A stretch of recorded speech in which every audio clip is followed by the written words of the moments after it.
杨哥，这个废物还没死呢。老老实实当个落伍生不好吗？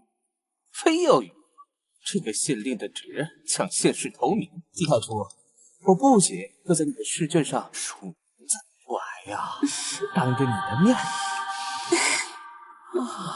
亲热你的青梅竹马。别听他废话了，杨哥。杨哥，这地方我还是第一次来，好刺激。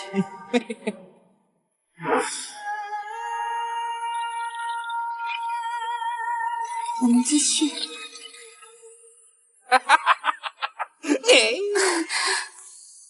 别给我机会出去，否则……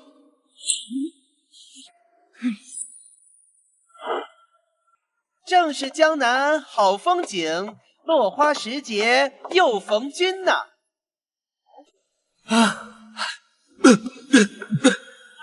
穿越17年，寒窗苦读，却被京西县令的职责夺了县试头名，又被关进大牢，施加酷刑一样。小鸡子，可还认识咱家？你是刘二娃？咱家现在叫刘瑾，乃中秀宫大总管。果然，往日不比今日啊！以前咱家是你的跟屁虫，而今咱家是宫里来的贵人，而你却沦为了这牢中的阶下囚。小鸡子，叫咱家一声干爹，咱家现在就救你出去。你如今在宫中已有一方权势，顺风顺水，不远万里来到京西县，就只为救我这一个无名之辈。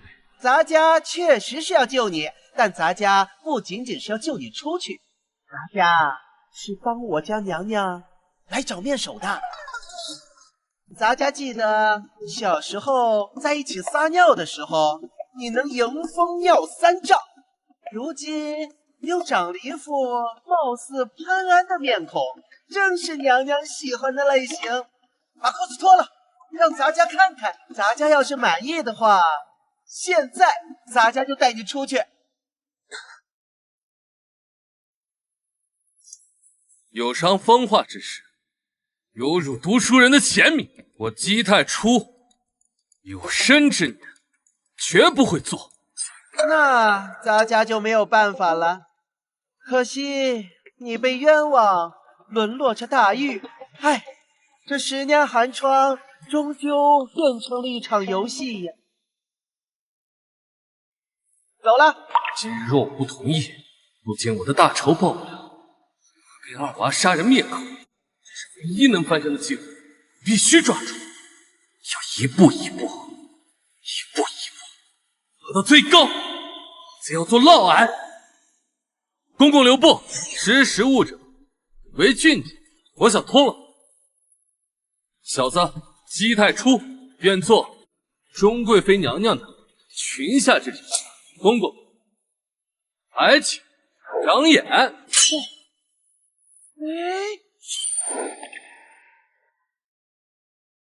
小鸡子，咱家今儿算是见了世面了，你确实是天赋异禀，惊世骇俗啊！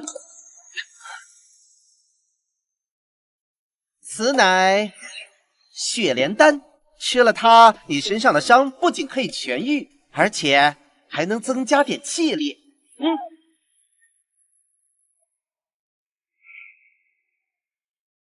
以后到了宫里，别人要是给你东西，可千万不能随便乱吃。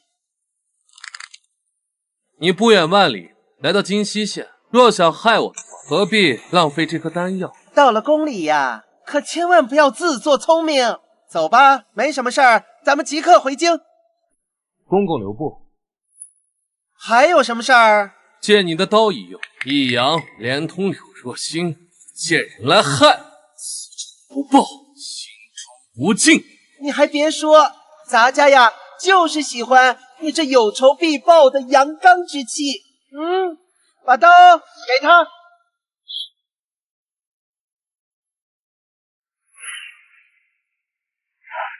杨哥，我这左眼皮跳得厉害，你说我们没把姬太初那个废物打杀死，会不会留下什么后话？放心，我叔叔可是金溪县县令，他一个市井小人，蝼蚁一样的东西也没跟我斗。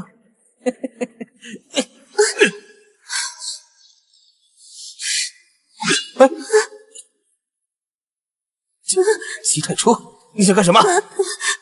杀你！你敢动我，我叔叔不会放过你，我赌你不敢。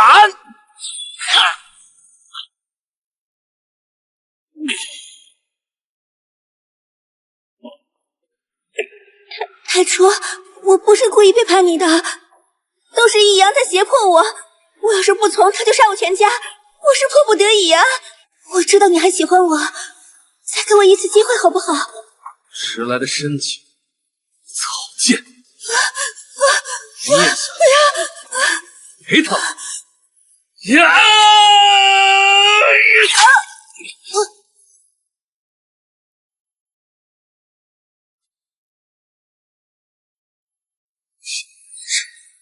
现在是姬太初。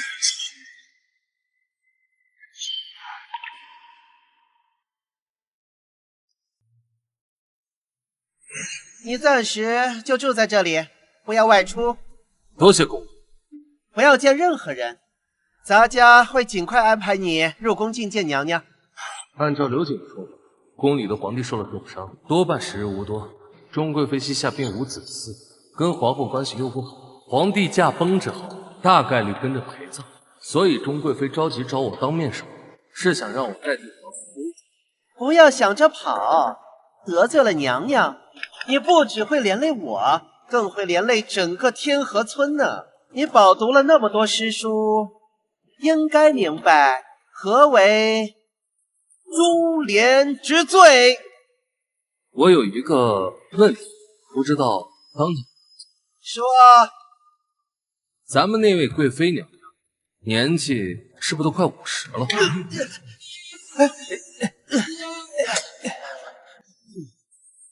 休得胡言！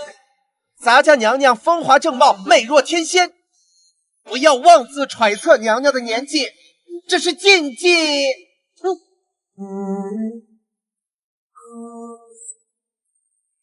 记住，千万不要让任何人见到你。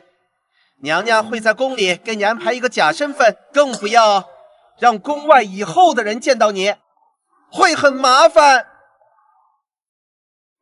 说吧，事情办得怎么样了？娘娘且看。真人和画像差别大吗？画像不如真人。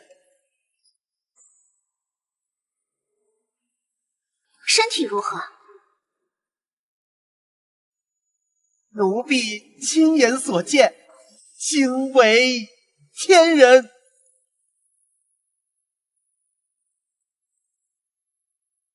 去内司师的才室看看，有哪个近身的小太监没挺住，将他取而代之。明儿一早将他领来。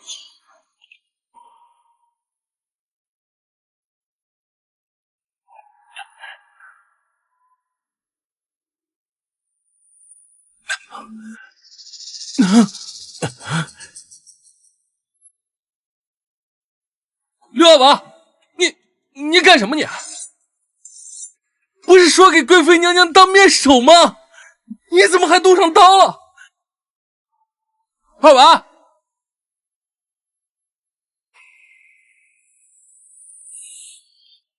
二娃，你要干啥？我可是你发小啊！哎呀，叫啊！你不会叫啊？啊？叫！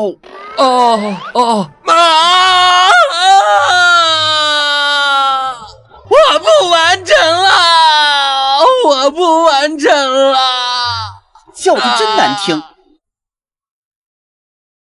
啊，记住，打今儿个起，你就是宫里新来的小太监李三更。啊，在皇宫里当假太监，还要给贵妃娘娘当面首，一旦被人发现，不是千刀万剐，就是碎尸万段，真是人在钢丝走，富贵险中求呢。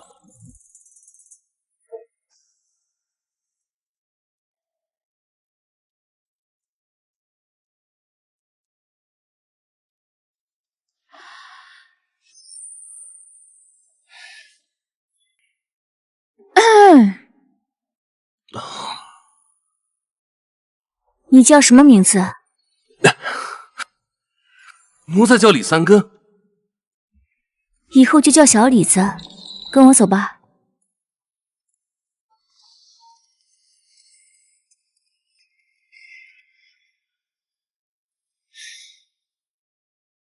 我叫叶红鱼，以后叫我叶姑姑就好。叶姑姑，你现在要去的地方是观书殿，那是皇后娘娘看书的地方。皇后娘娘的寝宫是清宁宫，以后你就在那儿当差。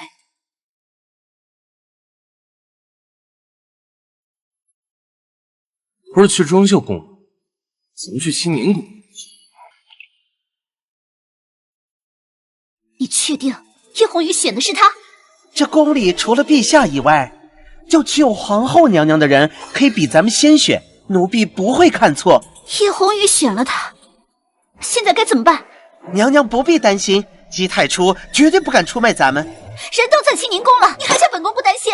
该担心的不应该是咱们。娘娘刚刚也说了，人是进了清宁宫，跟咱们中秀宫有什么干系？便宜萧媚娘那个贱人了。依奴才之见，计划可以照旧。以后即便是小李子的身份败露，娘娘也完全可以将这黑锅推给他清宁宫。你尽快安排他跟本宫见面。皇上这几日重伤，根本不能行房。如果再晚几天，就算本宫能怀上，时间也对不上。诺。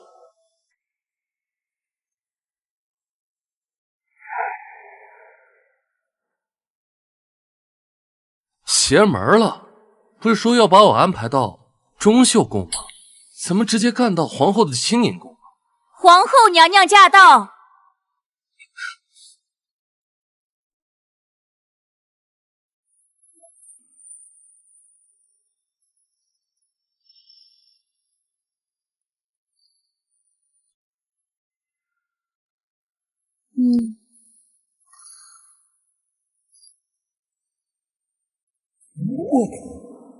好大，好白！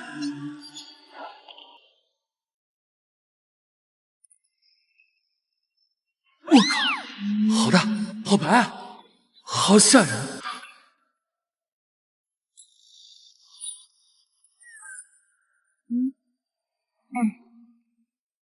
都退下吧。怎么说？陛下今日宴请道门天宗魁首玄机真人，事情顺利的话，陛下的伤势明日就会痊愈了。陛下这么做，可能会得罪所有道门。不管他了，你今夜紧盯着清宁宫，以防玄机真人玉石俱焚。明白。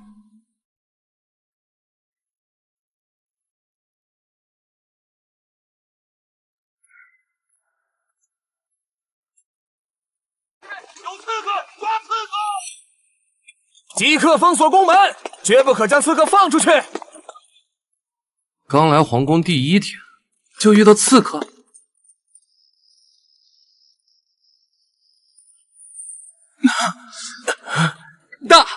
大侠饶命！女侠，且慢。皇后的寝宫怎么会有男人？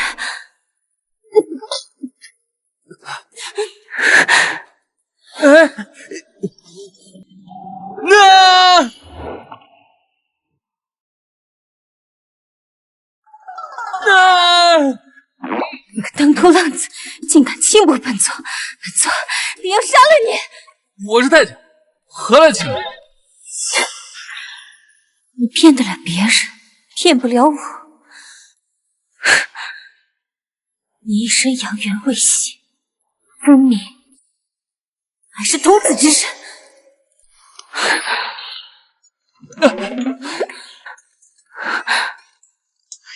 你叫什么名字？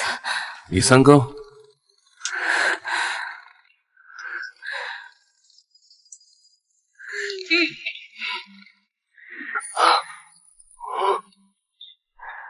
便宜你了。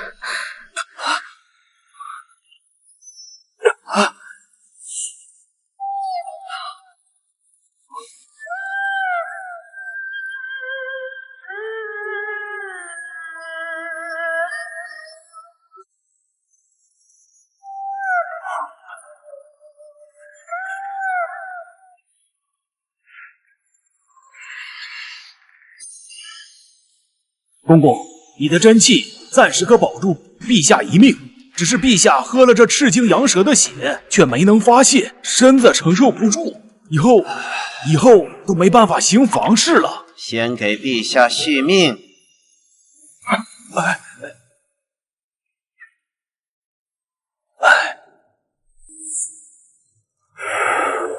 如果能擒住道门的玄机真人，与陛下同房，他体内的仙灵龙或许能让陛下的寿命延长第二春。玄机乃道门天尊魁首，身负绝学，想要拿住他，实属不易。只是他也喝了这赤精羊蛇血，不与那人巫山云雨，必将爆体而亡。他是藏不住的。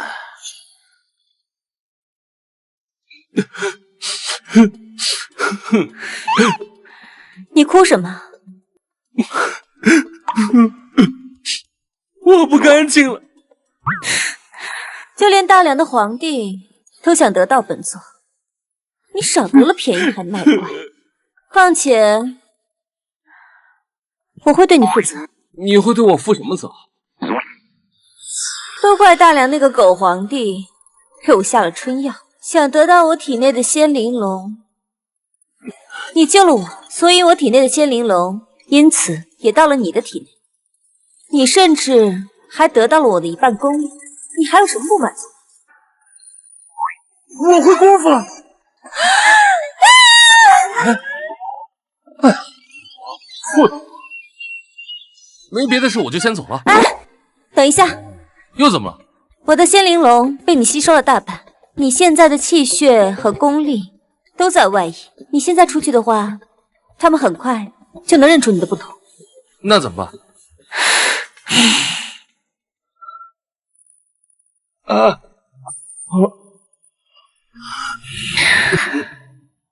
我现在传给你的这门功力，名叫引龙诀。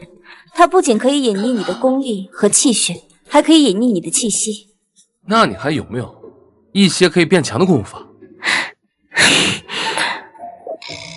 我白天会隐藏起来的，你晚上来找我，我再传给你。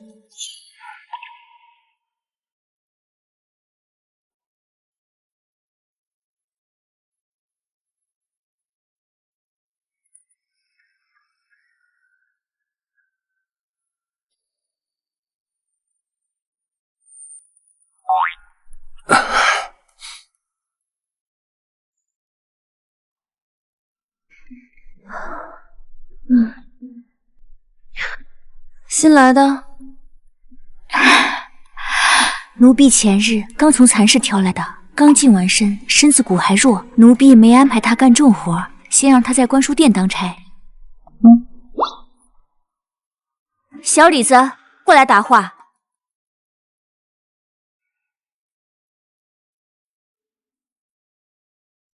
卑职李三更拜见皇后娘娘。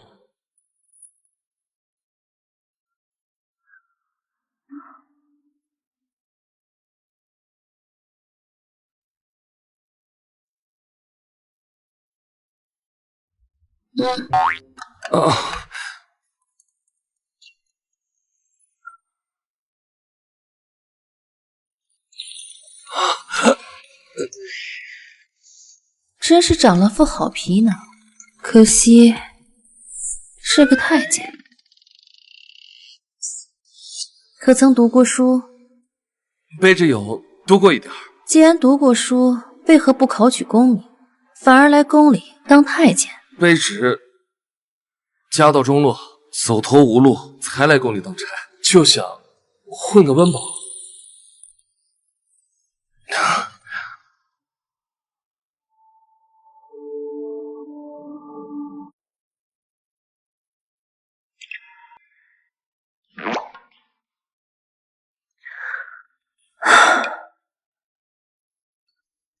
这里有文房四宝，本宫喜好诗词，你若是能写出一首令本宫满意的诗，本宫便重重有赏。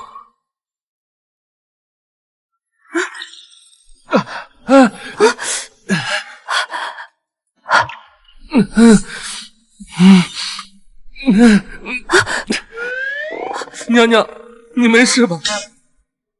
什么东西啊？该死！引龙诀虽然可以隐匿功力和气血，却无法隐匿，好烦啊！那诗词是怎么做事的？怎么会进来一个男人？不过人既然进了我青宁宫，就绝不能败露，否则整个青年宫都得跟着遭殃。陛下重伤之后，就再没来过我青宁宫。这个小太监长得还挺帅的。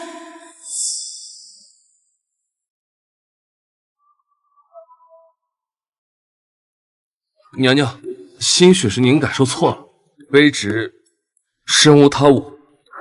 或许吧。你不是会写诗吗？速写来一首，我若满意，便重重有赏。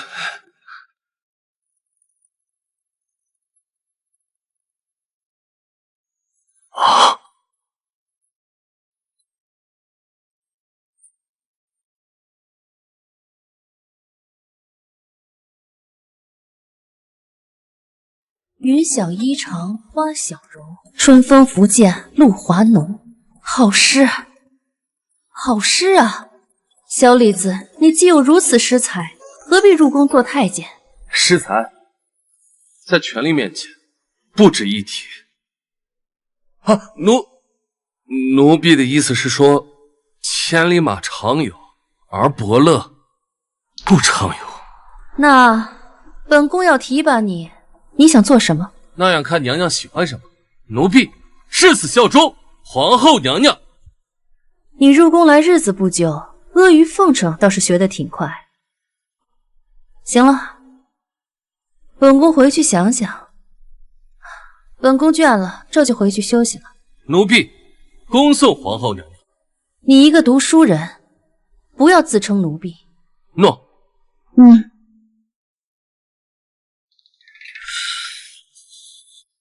刘姐，你搞什么飞机啊？不是说好带我去中秀宫吗？怎么把我带到青宁宫了？今天要不是我机灵，我差点死在这儿。身在青宁宫，所思所想却是中秀宫。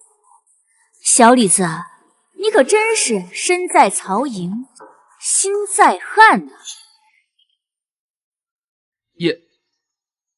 叶姑姑，难道刘姐安排我给钟贵妃做面首的事败露？完了完了，给皇帝戴绿帽子可是诛九族的大罪，我有10个脑袋都不够砍的。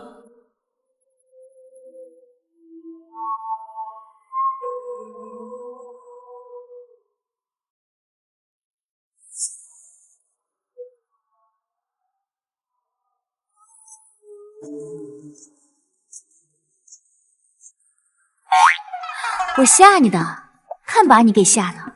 叶姑姑，玩笑可不能乱开，会死人的。你知道那么多小太监当中，我为何独选中你吗？因为我长帅。你想多了，我选中你是因为你根本就不像个太监。那座蚕室里，所有人的眼睛里都是充满着迷茫，唯有你像刚睡醒的样子，完全没有对未来的忐忑不安。叶姑姑，其实我也很怕呢。来宫里假装太监，我还是个手无缚鸡之力的人，怎么能不怕？皇后娘娘不喜欢自作聪明的人，不要以为做了一首诗，娘娘就会宠着你。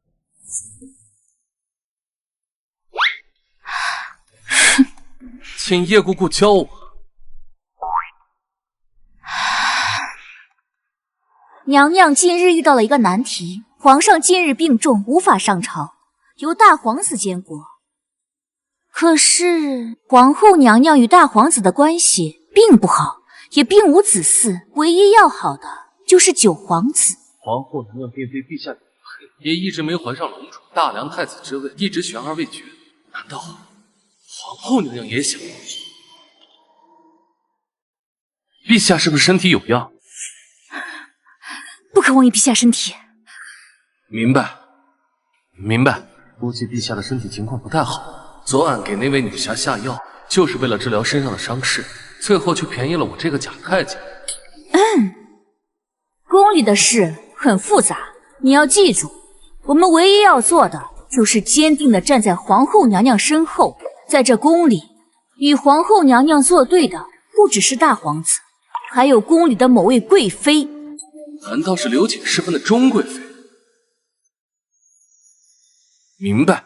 好了，其他的事暂时还不方便跟你透露。天快黑了，你赶紧做好自己的本职工作，看好这观书殿，千万别走水了。诺。看不出来，你还挺有女人缘的，他们都对你青睐有加。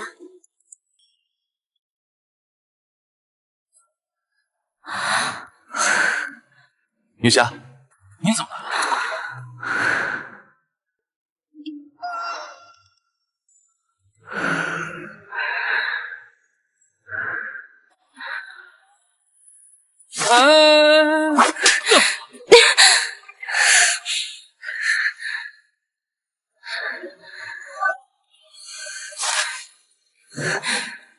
我的毒还没解干净，快帮我！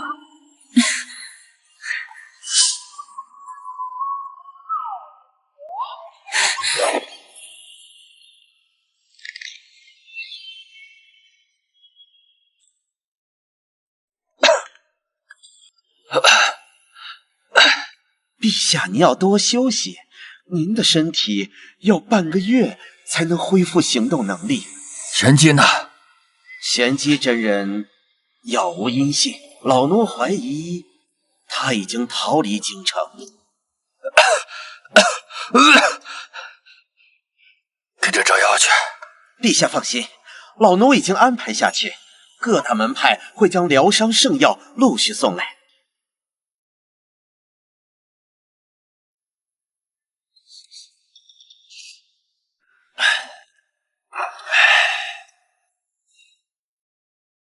老大如何？大殿下监国能力尚可，只是打压党羽太过明显。另外，大殿下想要纳精武卫大将军秦飞虎之女秦灵燕为侧妃，胆大包天！秦飞虎是陛下一手提拔，他若背叛，老奴绝不饶他。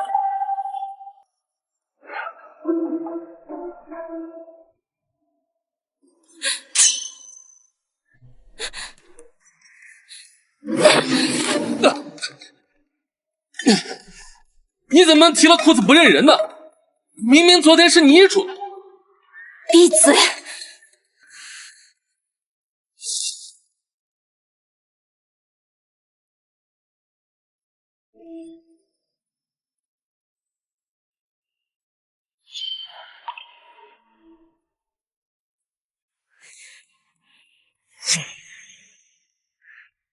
你想修炼？是。你并非我天宗弟子，天宗绝学我不能传你。不过你在宫里假扮太监，太监修炼的是童子功，我这儿正好有一门功法，可以助你练出真气，伪装成太监。你体内有我的一半功力，修炼此功法事半功倍，而且你练出来的九阳真气可以完美的伪装成童子功真气。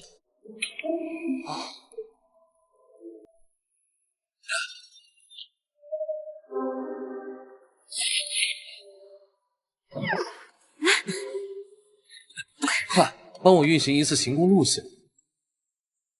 真气在经脉、窍穴中流转，最终汇聚到丹田气海当中。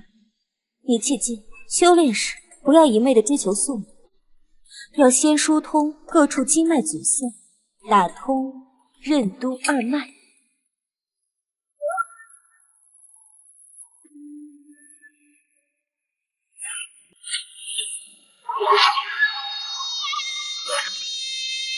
这九阳玉龙真经还真……你要干什么？帮你深入解读。可是毒已经解了。没有。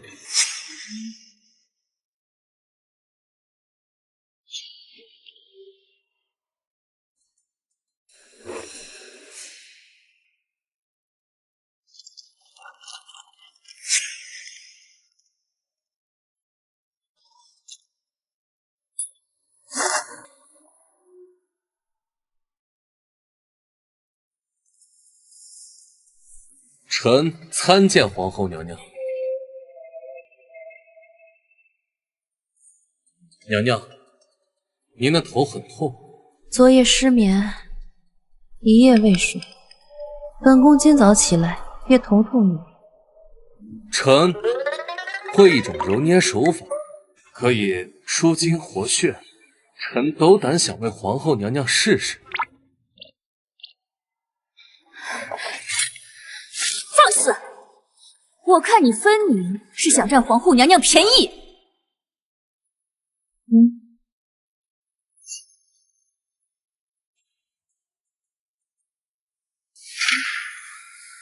来吧，如果有用，本宫一定重重赏你。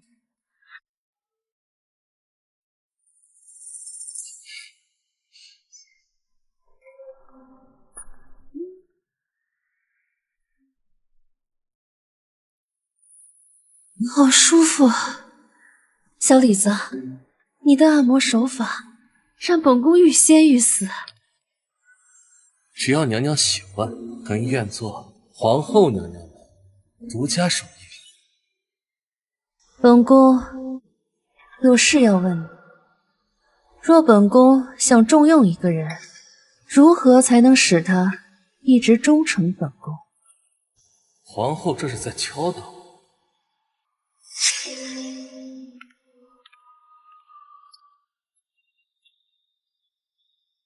娘娘，如果不是从小培养亲信，想让他忠诚，臣有上中下三策可以让娘娘选择。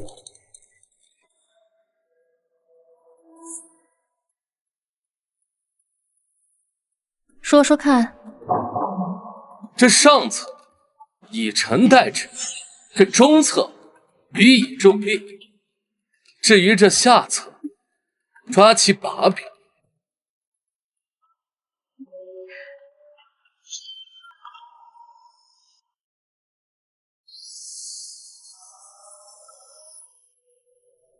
本宫待你如何？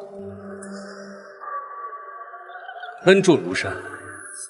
本宫好像还没开始提拔你，这就恩重如山了。娘娘垂怜，让我能踏前侍奉，已经是天大的恩赐。还不够，红鱼，本宫记得西域云岚国曾经上贡过一颗龙象丹，据说吃了后可获千金之力。确有此物，赏给他，再去内库给他挑选一门轻功身法。皇后娘娘，这内库是？内库乃本宫藏宝所在，举凡稀世珍宝、功法心术、药食仙丹，本宫都放在内库之中。皇后娘娘的内库真大，居然能装下这么多宝物。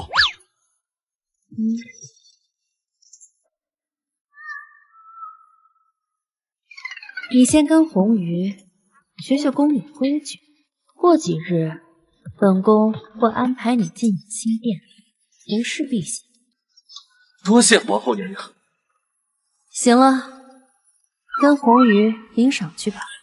娘娘，臣斗胆想向您要一件贴身信物，能时时刻刻放在身边，铭记娘娘的恩赐和教诲。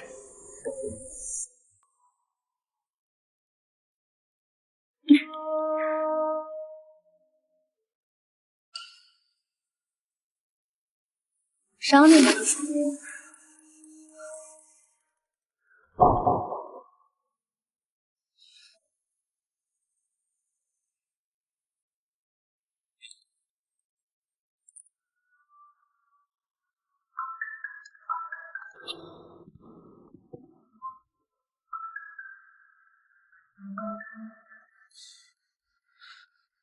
真香。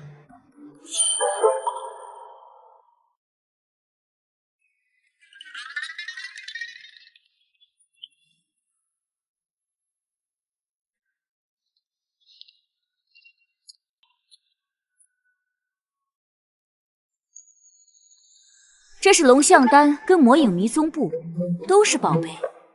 娘娘既然看中你，以后你想学什么心法，都不是难事。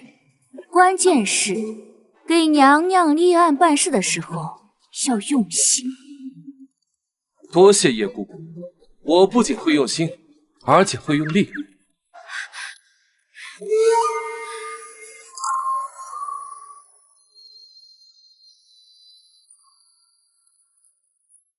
叶红宇给他选了魔影迷踪步，应该很重视他。估计用不了多久就会给他安排新任务。小米娘那个贱人对他那么好，他该不会已经成为他的男宠了吧？绝对不会，那小子的底细咱们一清二楚。他要是敢投奔皇后的话，那就是自寻死路。明明是本宫精挑细选，却被小美娘那个贱人捷足先登。本宫已经没有时间了，给你3天时间，把他尽快带到本宫宫里来。诺，奴婢一定会尽快把那小子带回来。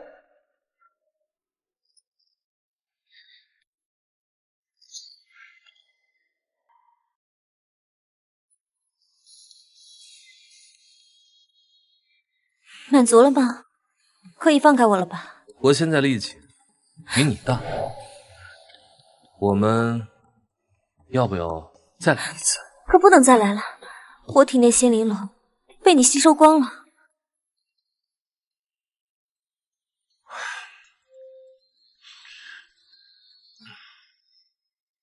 你的毒彻底解了之后，是不是就要离开我了？以后我要是再遇到危险，可怎么办？你再传给我一个方法。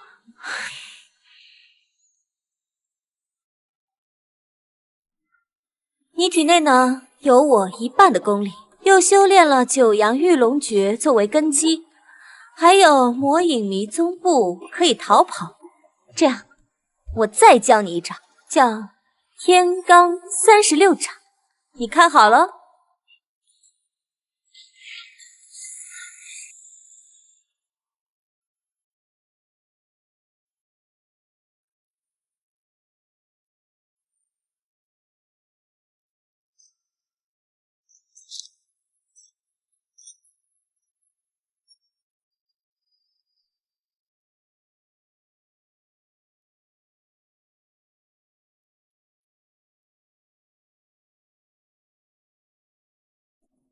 参见皇后娘娘。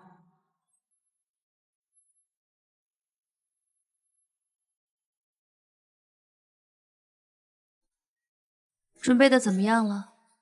她很聪明，规矩学的差不多了，人也认全了。那明天一早就去养心殿，其余的红鱼会安排的。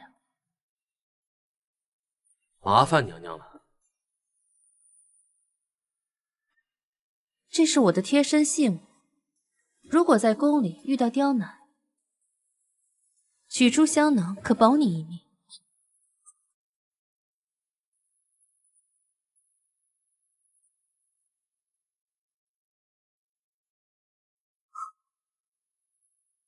臣定不负娘娘所托。行了，今天是你在观书殿最后一日当值，站好最后一班岗。观书殿的最后一班岗，可能也是我和玄机邂逅的最后一夜。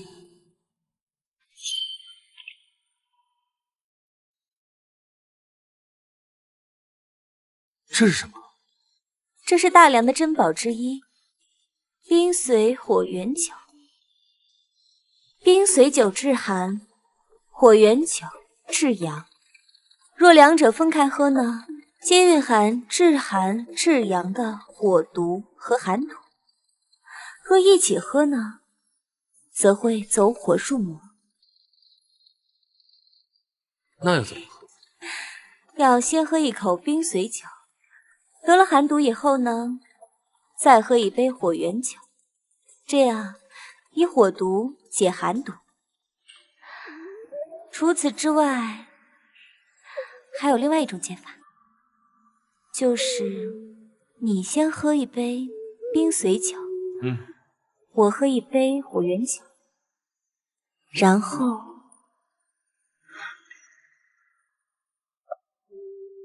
那你还等什么？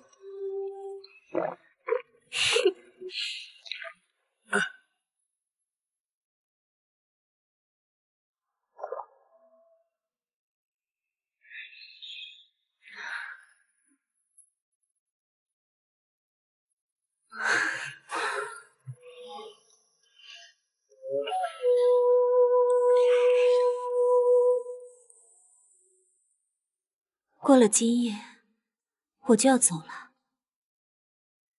今夜我让你毕生难忘。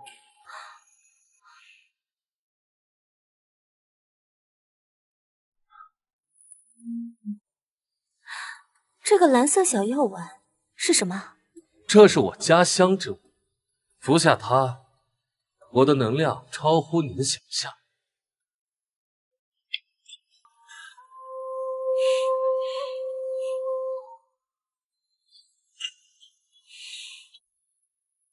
今夜我可以让你当家做主一次，不过明早你可不能拦我。真的？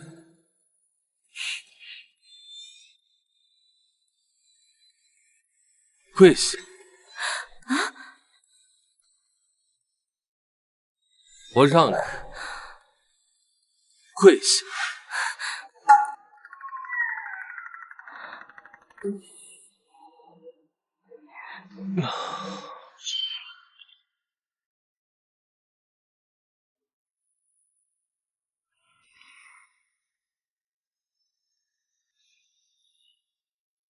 我走了，你以后身边会有千千万万的女人陪着你，别留恋我，忘了我。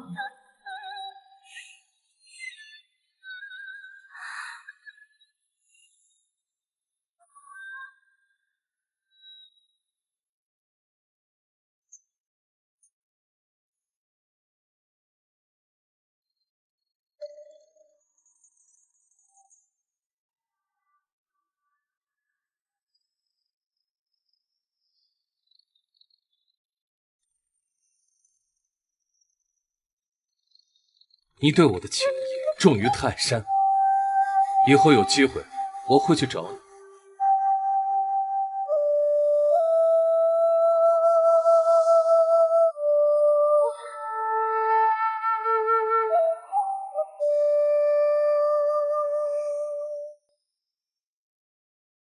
接下来，我该去养心殿见见陛下。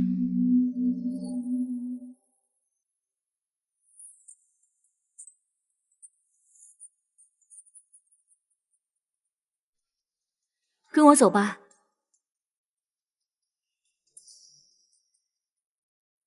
很紧张。是有一点。你是皇后娘娘的人，养心殿的人不会对你怎么样的。你唯一要做的就是服侍陛下的时候，不可出现任何差错。我去养心殿干什么？这是洪公公安排，他安排你什么，你照做便是。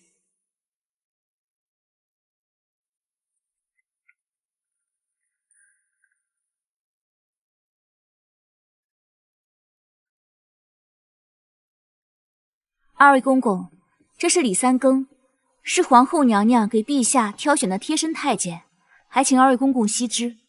叶姑姑，把人交给我们，请回吧。嗯。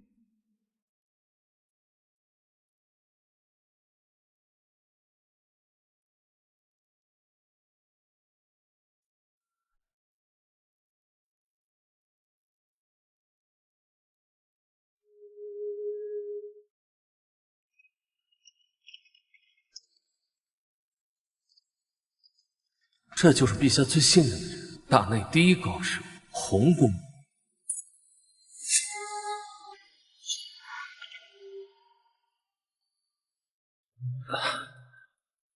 听说皇后娘娘将那个龙象丹赏给你吃了？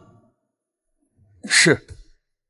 看来这皇后娘娘很看重你，不过陛下可不会喜欢你。请老祖宗帮忙解惑。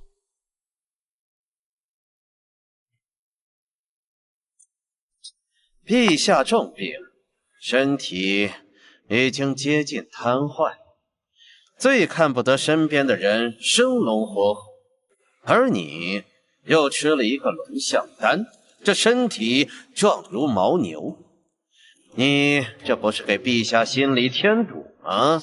原来这位陛下还是个小心眼，但我要是身体不强壮，能不能帮陛下照顾皇后娘娘和钟贵妃？还请老祖宗帮忙指条明路。若安排你到龙榻面前贴身侍奉，不出3日，定会定罪。我这倒是有一份差事，很适合你，就是不知道你有没有这个胆子。只要是老祖宗安排，小李子定当竭尽所能。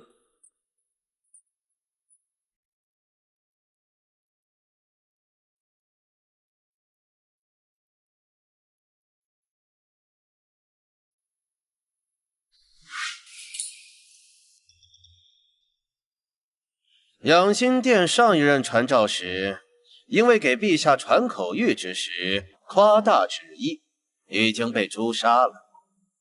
这位置出来了，你刚好去填补。多谢老祖宗提拔，这可是份美差，不过也很容易得罪人。只要能帮老祖宗办好差事，小李子不怕得罪任何人。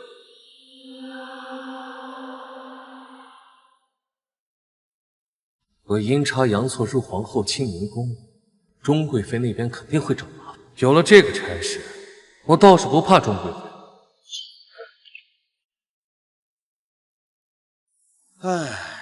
好了，你下去吧，去找万姑姑，她会教你规矩。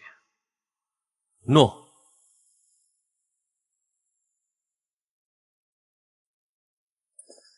李三更，小李子见过万姑姑。洪公公让你做宣旨太监。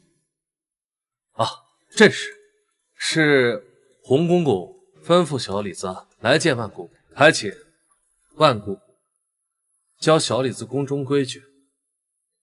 走吧，咱们先去宣旨房。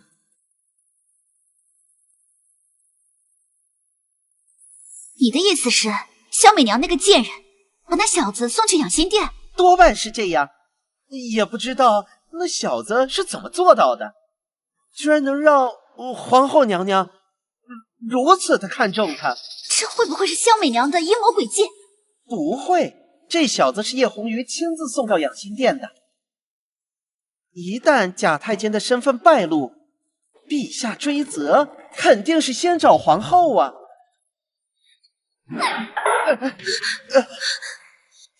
才几天，那小子就讨得萧美娘如此欢喜，从来没有见过萧美娘那个贱人如此迅速提拔一个人。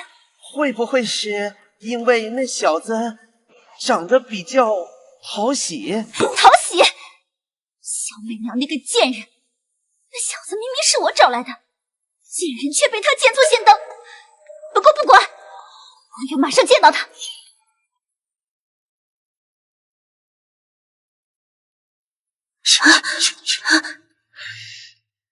娘娘，娘娘，她进了养心殿，这日后娘娘要是想见到她，岂不是更容易了些？你的意思是，让本宫当着陛下的面跟他眉来眼去？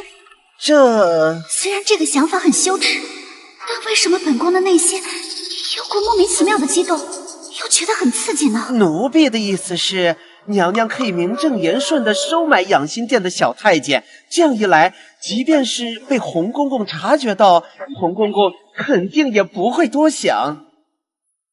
你去命人即刻给本宫熬一碗十全大补汤，本宫要亲自给陛下送过去。诺。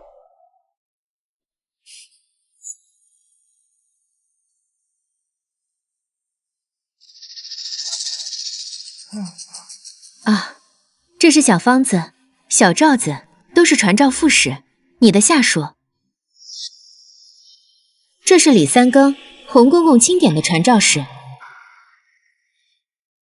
李公公，传旨之时，你代表的是陛下，一言一行、一举一动都要有天加威仪。宣旨时要身穿斗牛袍，脚踏鎏金靴，头戴乌纱绣蟒帽。其余的规矩我都在路上跟你说了，你照做就行。多谢万姑。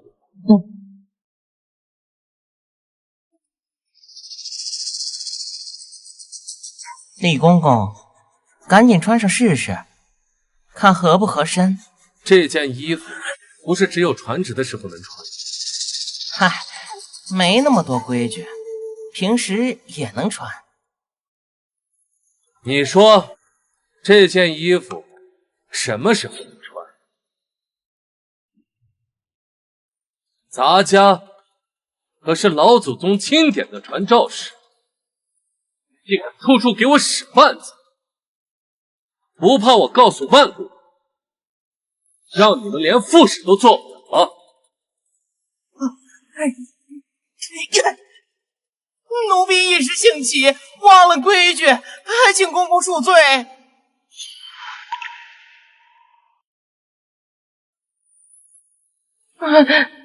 咱家虽然初来乍到，但也不是谁都能往我头上拉屎。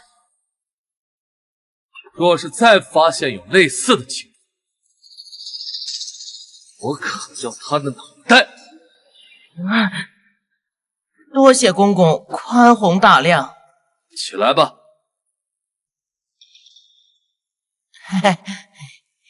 咱家还要去侧殿喝，万一陛下还有什么旨意，我好及早准备。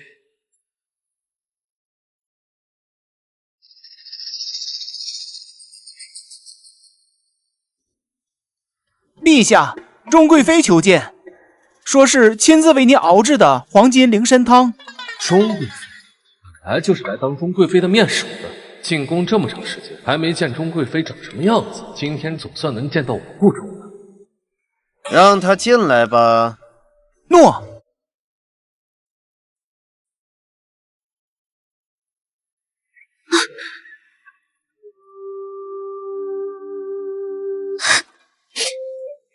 陛下，您可一定要好起来啊！侄儿可离不开你。没事，再过些日子，朕的身体就能动了。难怪萧美娘那个贱人一眼就看上他了，竟然有如此令人羡慕的面貌，还有这般伟岸的身材。啊，我为什么心跳加速？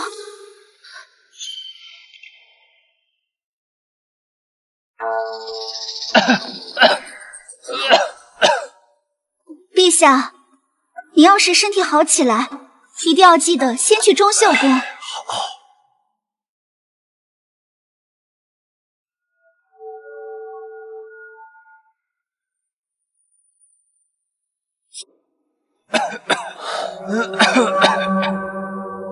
传朕口谕，给钟贵妃一颗血姬玉容丹。诺。听见了，去吧。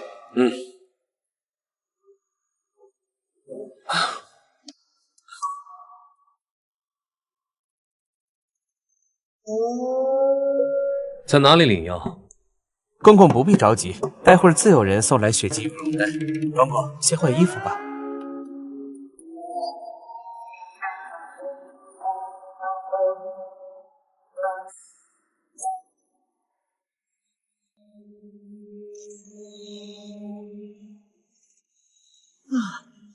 李公公可真像皇子啊！又在给老子挖坑是不是？啊！你们两个准备一下，等丹药送到，咱们去中秀宫。娘娘，娘娘，什么事情？慌慌张张。娘娘，他来了，应该是您给陛下送补汤，陛下欣喜，给了您奖赏。他是传诏使，多半还带来了陛下的口谕。那本宫该怎么做？待会儿接旨的时候，您故意难为他一下，等到接完旨，您借故发挥，奴婢去帮您拖住那2个副使。刘姐，让他们进来传旨。另外，把本宫的翡翠马鞭拿来。有些奴才就是欠抽。诺。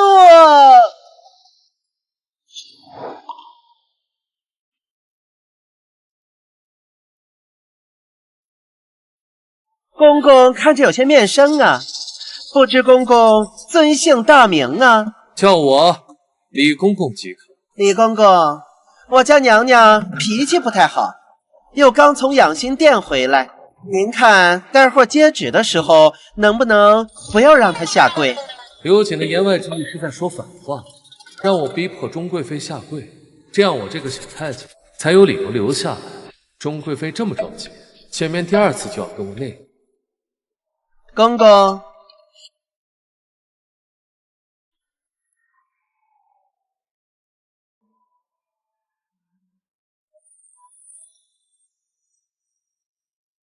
公公，还是别为难咱家。咱家穿上这身，可代表的是陛下。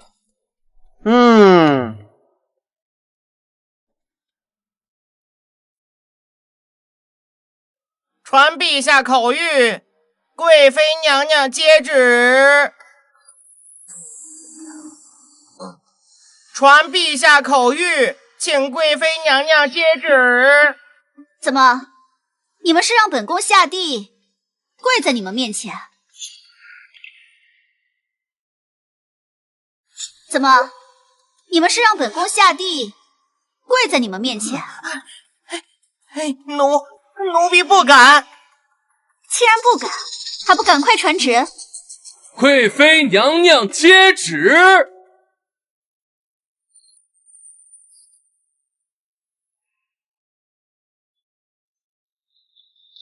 你要本宫下跪？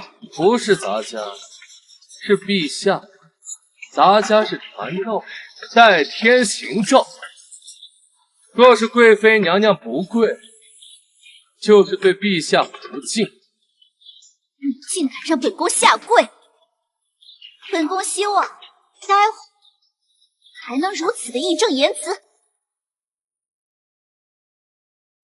咱家以为贵妃娘娘的膝盖宁折不弯，看来也能跪下。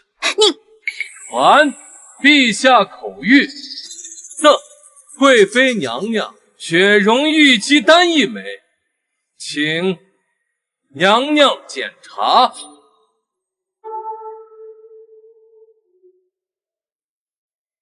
传完旨了，娘娘起来吧。2位公公辛苦了，随咱家去喝杯茶吧。贵妃娘娘，没别的事情，咱家也不打扰。站住！你要是敢动一步，就代表这盒子里的血迹玉容丹是假的。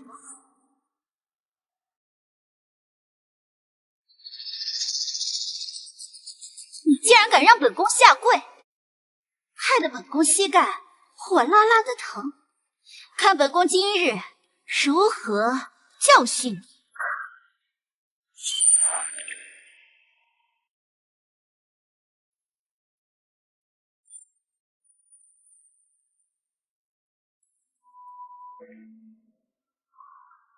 过来。怎么，还让本宫讲第二遍？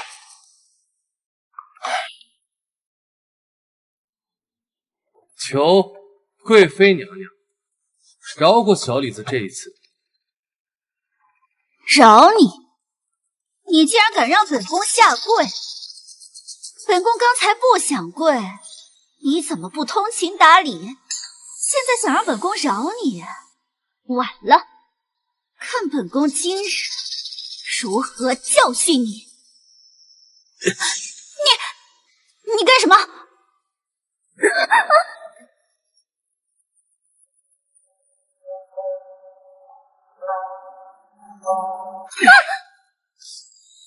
你竟敢打女人！我让你跪下！继续，给我跪好！你跪不跪？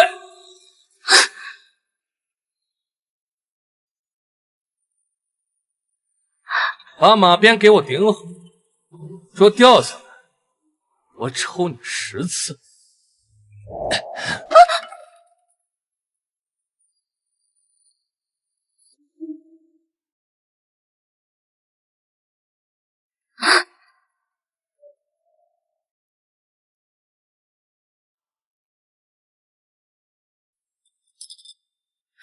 娘娘，不好了，李三更遇到麻烦了。别着急，慢慢说。李三更现在是陛下的传召使，他传口令的时候让钟贵妃下跪，惹恼了钟贵妃。钟淑贞为难他了？他自进了钟贵妃的寝宫之后，就再也没出来过。另外，奴婢听说，钟贵妃专门拿了陛下赏赐的那根翡翠马鞭。钟淑贞这个贱人，我的人也敢碰！红宇，去盯着他，等他从钟秀宫回来，带他来见我。是。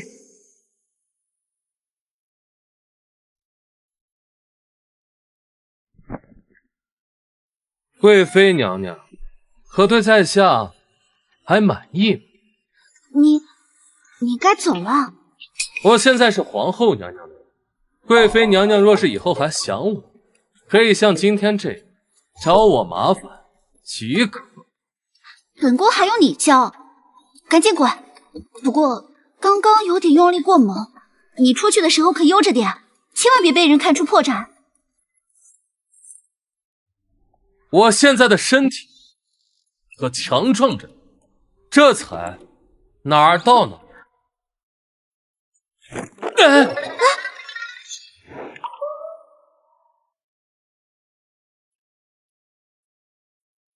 娘娘如何？他是真正的男人。他是真男人，我不是。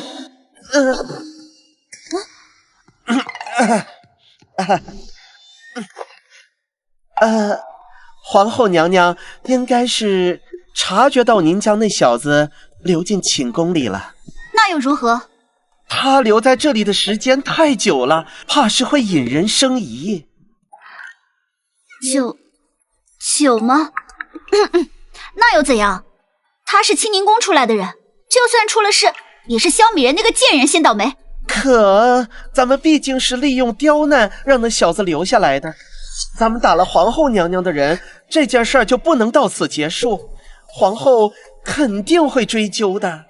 你有什么主意？要不娘娘明早去给皇后送一份礼，就说压根儿不知道小李子是皇后娘娘的人。本宫去给那个贱人送礼。主要是要让皇后明白，咱们一开始并不知道小李子是皇后娘娘的人，而且咱们要把这件事儿做实了，以后就算是小李子身份败露，也牵连不到咱们。算了，这次听你的，你去准备礼物，别太贵重。诺。小李子，本宫可都是为了你，要不然我绝不向萧美娘那个贱人服软。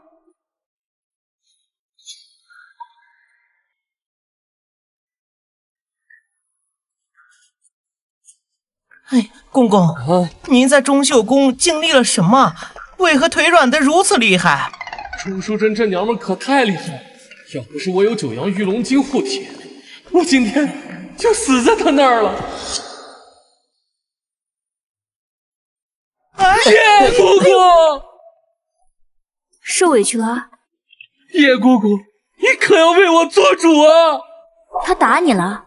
他打我，抽了我鞭子，还抽了几十下。姑姑，我在贵妃娘娘面前绝不低头，毕竟我是清宁宫的人，不能给咱们皇后娘娘丢人。一会儿见到娘娘的时候，可以稍稍夸大一些说辞，娘娘自然会给你做主。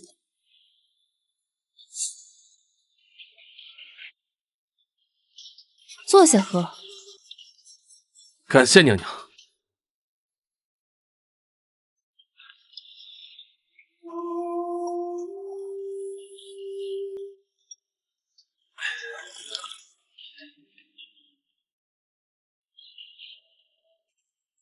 在宫里当差，可以学会变通一些。本宫只要还是皇后，就可以保你平安。多谢皇后娘娘。你在中秀宫受的屈辱，本宫亲自为你讨回来。行了，红鱼，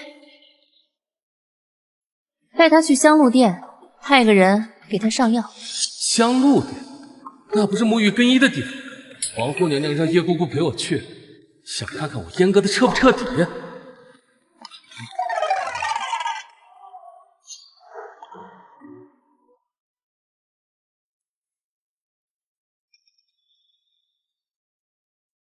叶姑姑，我觉得没这个必要了吧？我身上应该没有伤口。你们给李公公沐浴，待会儿给他上药。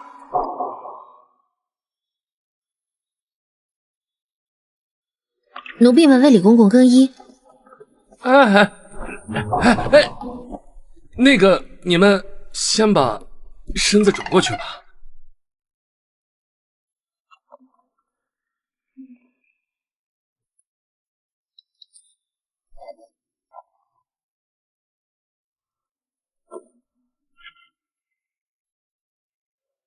李公公，叶姑姑是安排我们来给您沐浴的，我们不能什么都不做的。你们要不然帮我整理一下头发。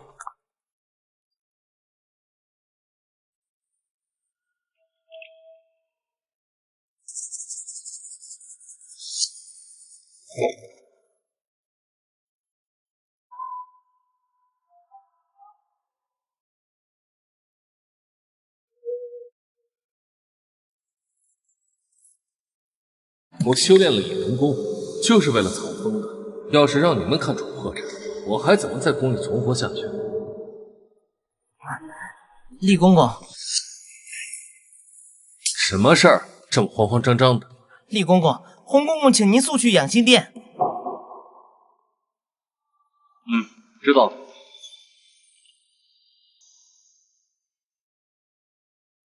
皇上，那个传旨的小太监到哪儿了？马上就到。臣拜见陛下。好了，朕还有重要的事，先回去。臣妾告退。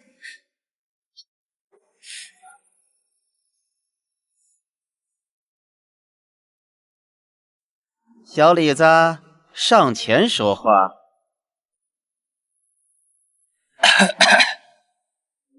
小李子，朕有一道密旨要交给你，册封金吾卫大将军秦飞虎之女秦灵燕为秦美人，招纳入宫。你提前一步出宫，等到大皇子到将军府迎亲之时，当众在将军府宣旨，接回秦灵燕。大皇子不是要纳秦灵燕为侧妃吗？难道是大皇子和金吾卫大将军联姻，影响到了皇权？皇帝要和大儿子抢媳妇儿？小李子，您发愣干嘛？陛下说的话你没听见？臣遵旨。朕听闻你给钟贵妃传诏的时候态度很强硬，惹恼了她。这……你记住一句话，到了将军府不必给老大和秦飞虎面子，他们防难，朕给你撑腰。此事绝密，绝对不可泄露，也不可被任何人发觉。你下去准备吧。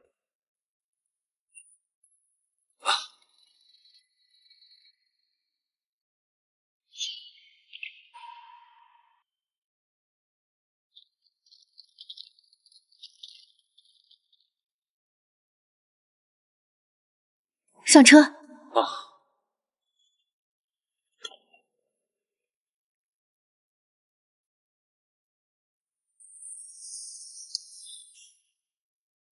小心些，像这种隐秘的任务，遭到刺杀的可能性都不小。还请万娘娘帮忙指条明路。明早你消失的事就会传到各方势力的耳中。你的身份比较特殊，很多聪明的人都会猜到你身上有什么，所以在宣旨之前，不要暴露你的行踪。不要暴露行踪。明白。好了，就送你到这儿，把车上东西装好，就下车吧。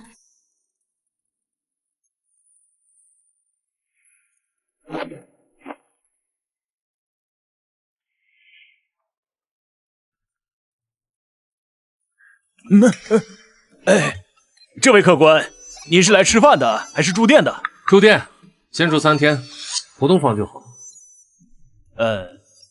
是西2楼的弟子7号房。只是我们大梁也有皇法，只是来客栈住店的都要留下名字，所以您看，在下李白。李白，我还从来没有听过有这号人物。要是能重来，我就选李白，没听过吗？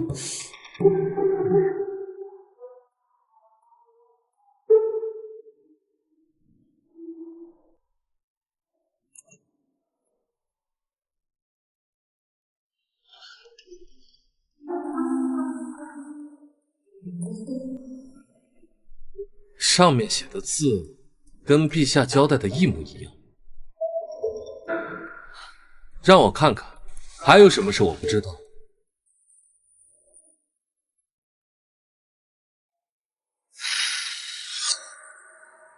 迷烟下毒，我给你来个将计就计。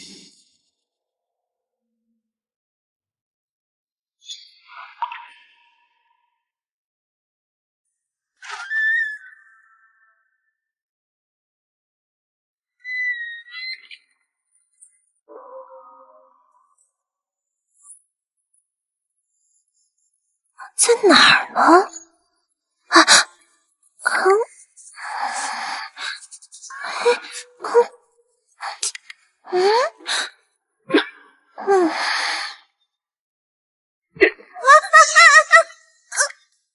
你在找什么？我说我有梦游症，是梦游到这里的，你信不信啊？别跟我玩文字游戏，老实交代，信不信掐碎你脖子？说，叫什么名字？弄月，我叫弄月。我哪门的？你轻点儿，我说不就是了吗？我是花影门的人。花影门？你们门主是谁？少侠，我们花影门就是一个不入流的小门派，不值得一提。我可以发誓。我可以相信你，但也请你相信我，接下来我所做的都是迫不得已。你可别乱来啊！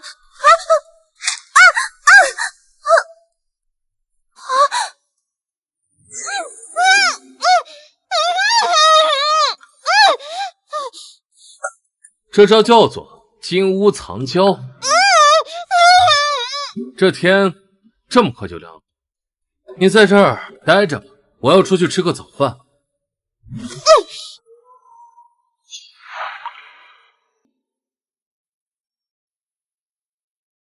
这个人怎么跟弄玉长得一模一样？难道是双胞胎姐妹花？我们见过吗？我能找到这里，坐在你面前，你觉得是巧合？我昨晚在楼上休息的时候，被人喷了毒液。我叫叶妖娆，他做错了事，我代他赔偿。我昨晚差点被他杀了，你带他赔偿也不是不行，但我要看看你真不真诚。你们混道上的，了解的消息肯定对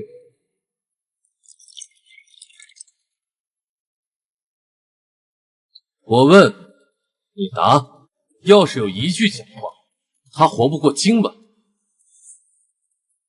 金无畏大将军秦飞虎，你知道吗？他有个女儿，琴棋书画无所不能。你说的是秦灵英？不是叫秦灵燕吗？大将军到底有几个女儿？自然是2个，大女儿秦灵英，也就是你说的琴棋书画无所不能。但是已经出嫁了2女儿秦灵燕，习舞刀弄枪，但据说已经许配给了大皇子梁成远。大皇子监国岳父奏折，想要迎娶秦灵燕，估计是看中了他老爹金无畏大将军秦飞虎的兵权。陛下让我携带圣旨，是侮辱，更是敲打，更是真正的皇权正义。这对父子俩只会玩啊！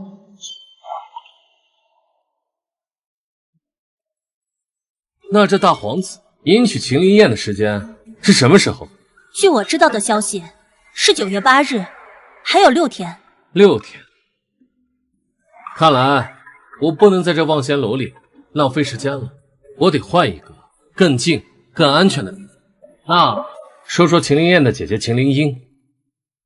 秦灵英7年前嫁给了当时的探花郎孟寻欢，2人成婚之后，孟寻欢因受不了朝廷的黑暗，辞官回了家，到处游山玩水。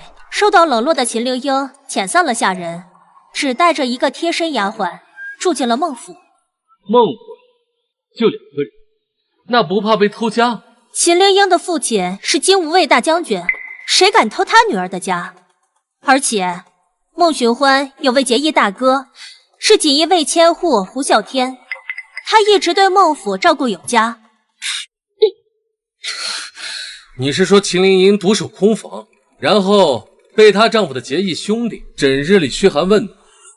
我知道的只有这些了，只要你不伤害弄月，想要我干什么，直接说。我打算搬到秦灵英的府里，时刻观察着大将军府与大皇子的动静。你来负责帮我打探情报，通风报信。如果耽误了大皇子迎亲时间，你知道，后果自负。你到底想干什么？抢婚。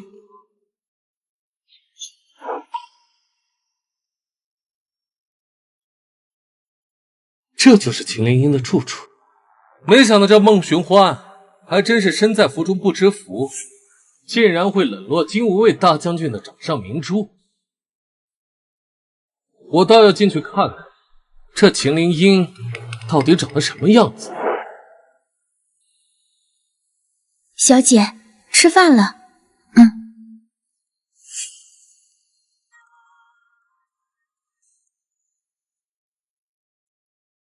我靠，这么有料！你怎么来了？寻欢兄弟这2天应该会回来，参加你妹妹灵燕的婚礼。还有事吗？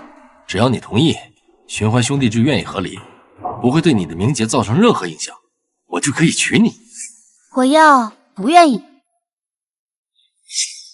怎么，你还想强占你弟妹？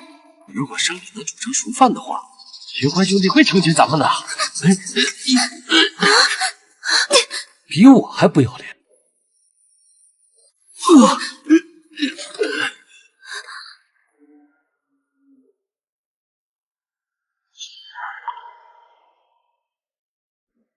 寻欢兄弟对我和秦灵英的事儿，想来是睁一只眼闭一只眼。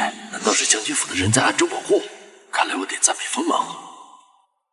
灵英，我一定会再回来的。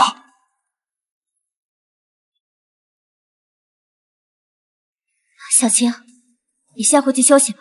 是。怎么，现在连见我都不敢见了？听到你大哥要跟你的妻子生米煮成熟饭，你是不是特别兴奋，不惜自污，整日待在青楼，就是为了让我移情别恋，爱上你大哥，你们两个，一个虚伪，一个无耻。这是把我当孟寻欢了。春分暖，秋分凉，你有问题我帮忙。我住隔壁，我姓王。你刚刚救了我，总该让我知道你的名字。在下李白，你可以叫我另外一个外号，隔壁老王。摘下面罩。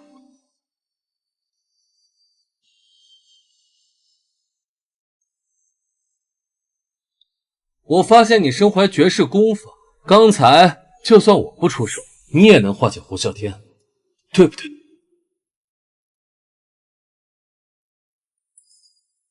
长得挺帅的嘛。你想干嘛？孟寻欢快回来了，他为了将我推给胡啸天，故意在青楼寻欢作乐。我也想让他体会一下被另一半背叛的感觉。一人妻，我可做不到。我已经这样张口了，你要拒绝我，我还哪配活在这个世上？夫人，我可没有拒绝你的意思，我的意思是得加钱。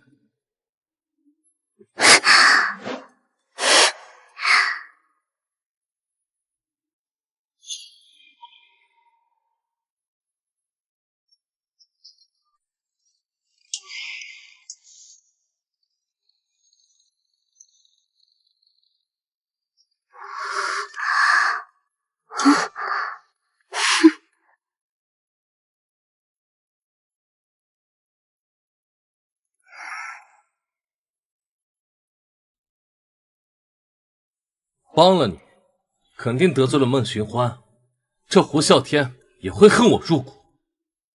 这事情一旦被你父亲秦飞虎知道后，恐怕满世界都要追杀。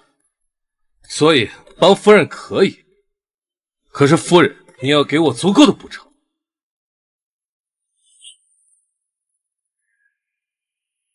你想要什么？我刚才抱夫人的时候，感受到夫人体内的气息波动。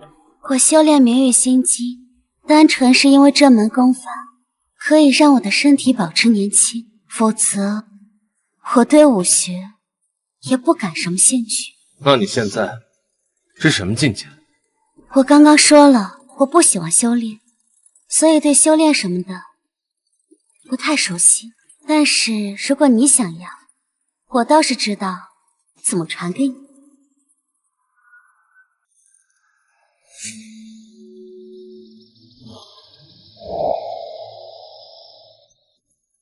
你说功力送给我，你要怎么送？你我阴阳互补，一同修炼明玉心经，形成大周天循环。到时候你可以截取我的功力，留在你的体内。如果你信得过我，我也可以直接在你的体内运转明玉心经。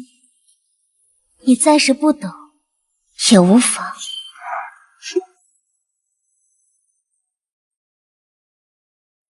我是不是坏女人？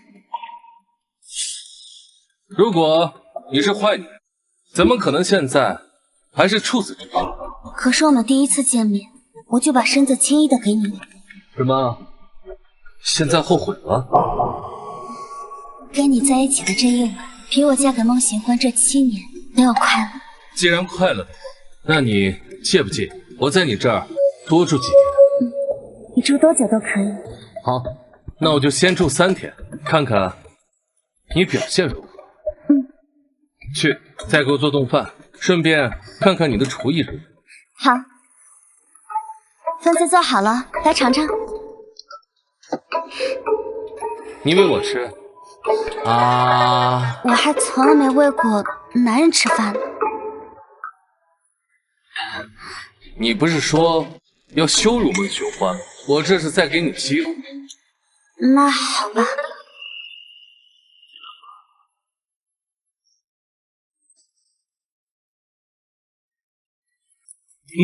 好吃。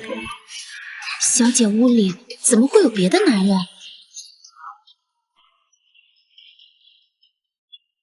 娘娘，刚才万碧玉传来消息，说小李子出宫是洪公公一手安排，而且还带圣旨。圣旨？这事儿你怎么看？奴婢不知，但是万碧玉隐隐暗示，应该是跟大皇子要纳秦明燕为侧妃这件事有关。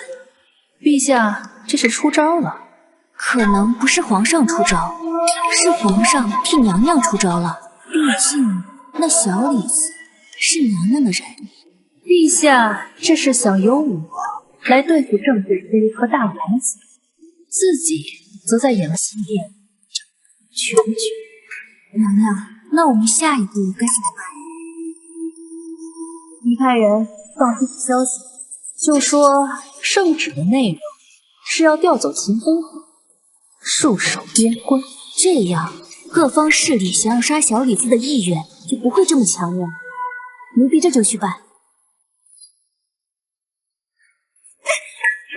陛下怎么能让他执行这样危险的任务呢？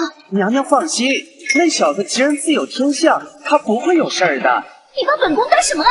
难道在你眼里，本宫就是这样水性杨花的女人？娘娘息怒，奴婢的意思是说，会想方设法保住他。不管你用什么样的方法，一定要将他给本宫完完整整的带回来。诺。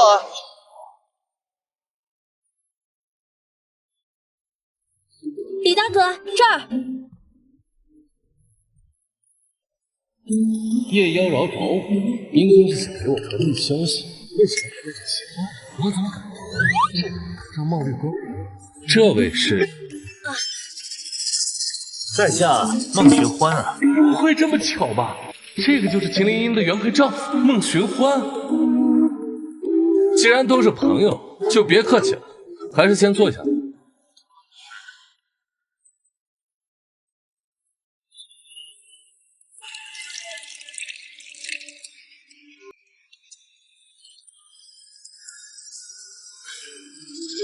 看李兄一筹莫展，何事闷闷不乐？昨日我见到一位人妻被其丈夫的义兄强占，她来找我帮忙，告诉我她的丈夫常年留恋于风月之所，还要将其卖了。她说让我先暂住。你说这忙我该帮还是不？孟兄，可有什么好的话？如果是我的话，倒是不介意帮这位人妻这个忙。如果她让你同床共枕，故意弃她的夫君，如果我不同意，她便自寻短路。李兄好像话里有话呀。不过如果能救人一命的话，倒是未尝不可。李兄，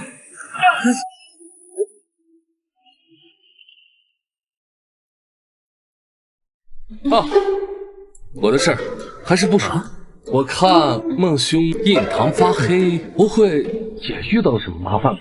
前段时间我在关外漠北救了一位重伤濒死的男人，本以为他是被仇家袭杀的江湖人，后来发现他是横行西域的大淫贼欧阳云鹤。他杀了3位缥缈宫弟子，我一路追他到帝都，后来他没了踪迹。你怎么能确定他来了帝都？他身上沾染了缥缈宫的蝶香百日散，这是一种特殊的香粉，只要沾染上百日留香，怎么洗都洗不掉。在这帝都能藏得住蝶香百日散的，就只有我。我想，这欧阳云鹤一定是躲在东中。如果孟兄信得过我，可否把这追踪之法交给我？或许我可以帮孟兄。这李大哥是有大本事之人，孟兄现在也无计于从，不妨赌一把。这是缥缈宫的吸鼻书，李兄回去可以慢慢研究，通过此法便可找到欧阳云鹤的位置。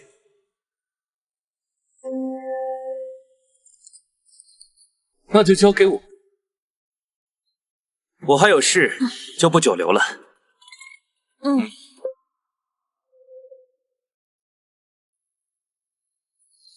你找我来，到底什么事儿？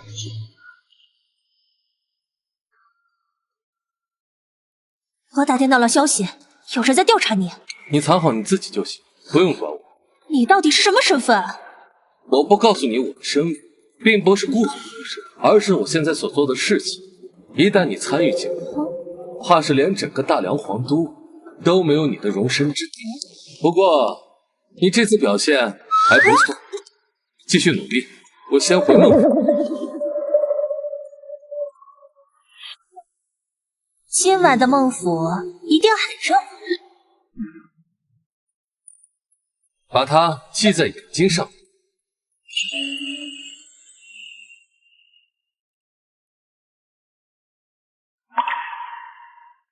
比妻之子，美如玉，出一乎公子。贤弟，你回自己家还要翻墙啊？我太久没回来了，敲门的话怕打扰玲玲，我想远远的看着她，她平安无事就好。来都来了，咱们进屋去看看。我也想见见玲玲。走。你轻一点。玲玲怎么发出这种声音？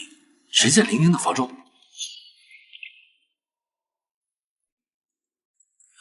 可能是小青。不对，不是小青。小青的气息在侧房中，那到底是谁在玲玲的房间里？哎，大哥，我们先走，要是让玲玲看到了，以后就没脸见人了。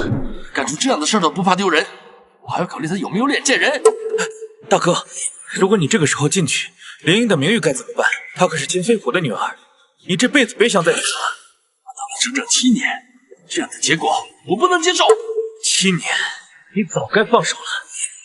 是你早该放手了，不要拦着我，非要看看那个奸夫到底是谁。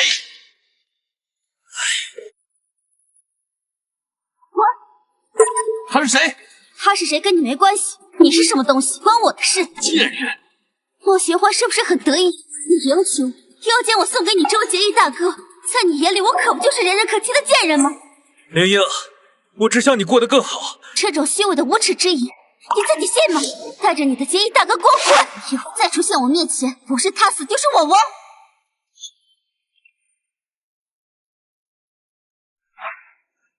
别拦我！我非要看看这个贱人到底是谁，不然我誓不罢休。既然你这么想见，那就让你看看喽。这声音……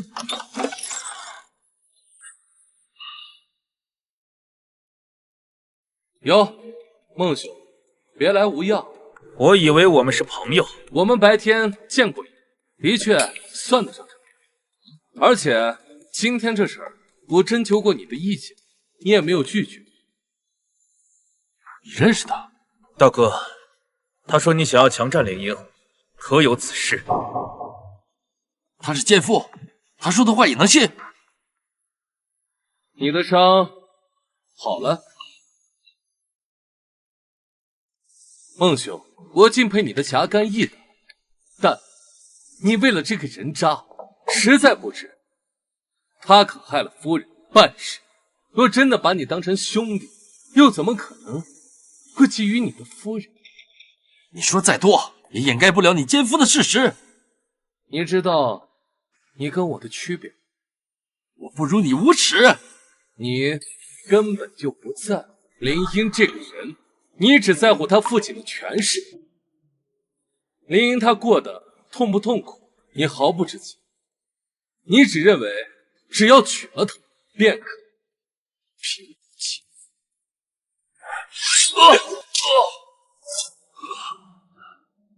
我要再知道你欺负林英，我便将你碎尸万段！滚！滚！大哥，我该走了。就眼看那个家伙堂而皇之的躺在本该你睡的床上，那不重要了。我们已经给灵英造成了太多的伤害，现在该到了放手的时候。要放手你放手，一定要得到他。大哥，不要把事情闹得太僵。走。贤弟，你走。哼。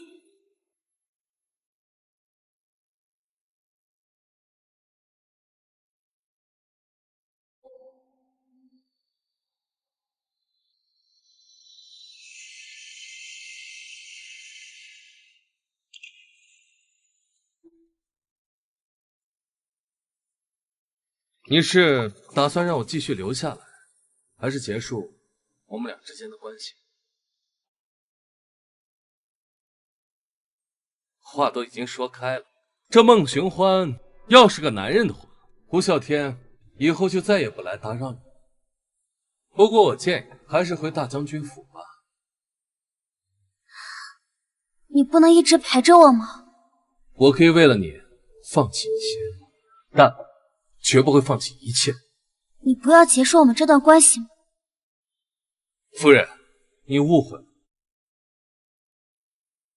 如果你愿意的话，可以写一份卖身契，这样以后就永远属于我们。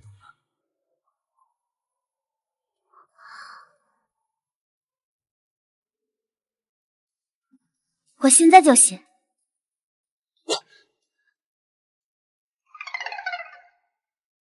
我真不是个东西。皇后那边什么情况？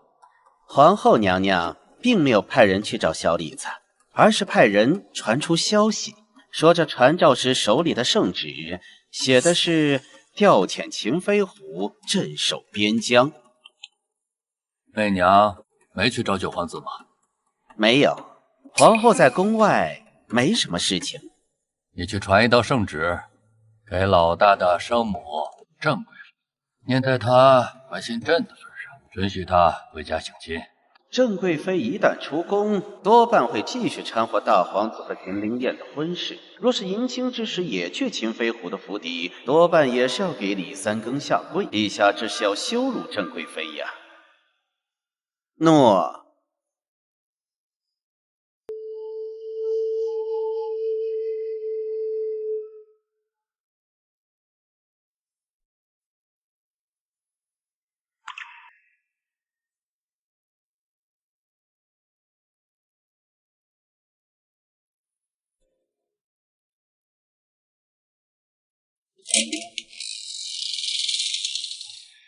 你是谁？哼，易容术。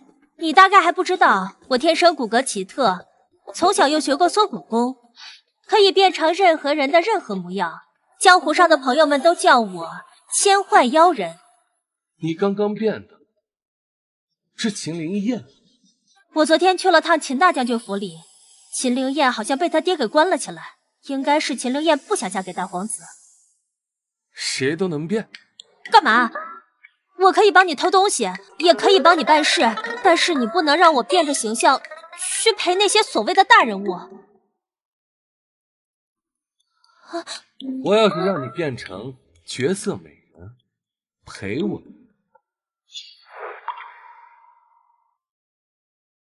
你真不要脸！哎呦，明天一早去找秦灵英，她可是金吾大将军的女儿。以后你们花影门要是遇到问题，可以找她帮忙。手感真不错。你混蛋！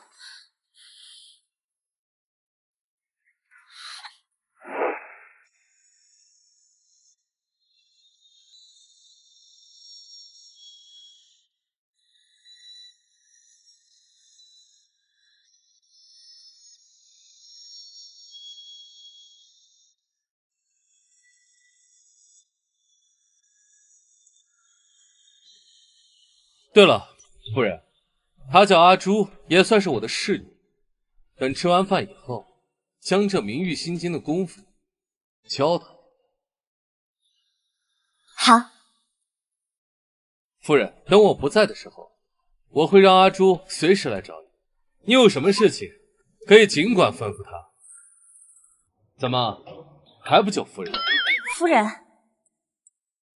对了，这明玉心经的功法也算是一技之长，也传给小青。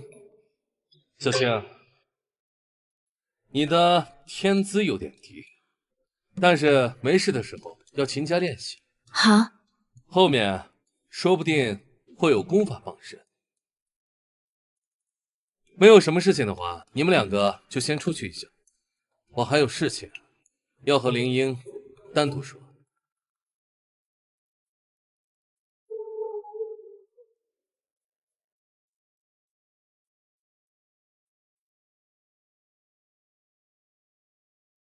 林英，你妹妹要出嫁，这里应当要回将军府。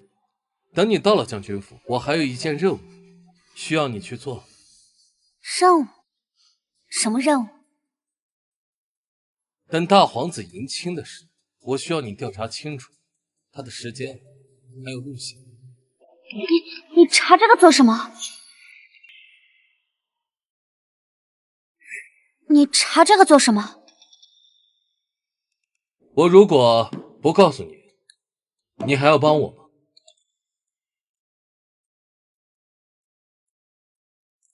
会帮你的。好，那我就不告诉你了。当你回到将军府，直到你妹出嫁，我大概其都会一直住在这儿。如果你要是太想我，可以随时抽空。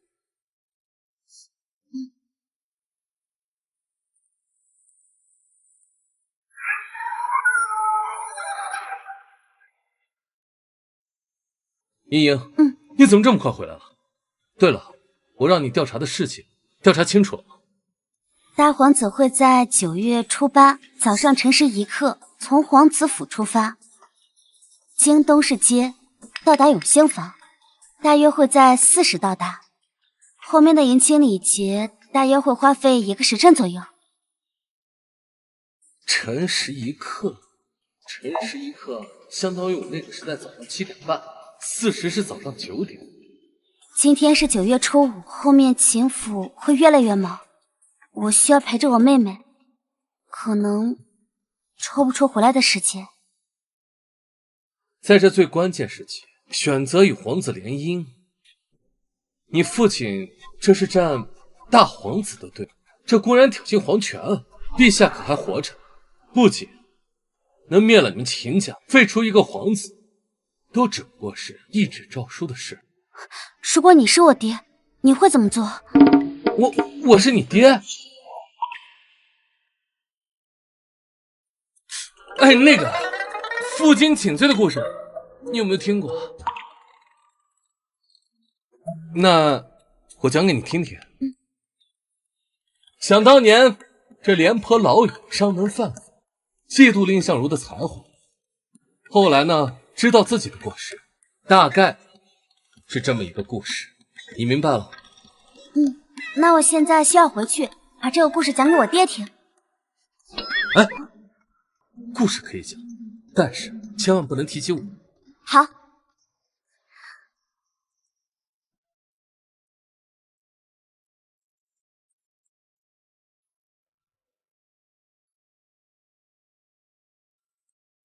有什么消息？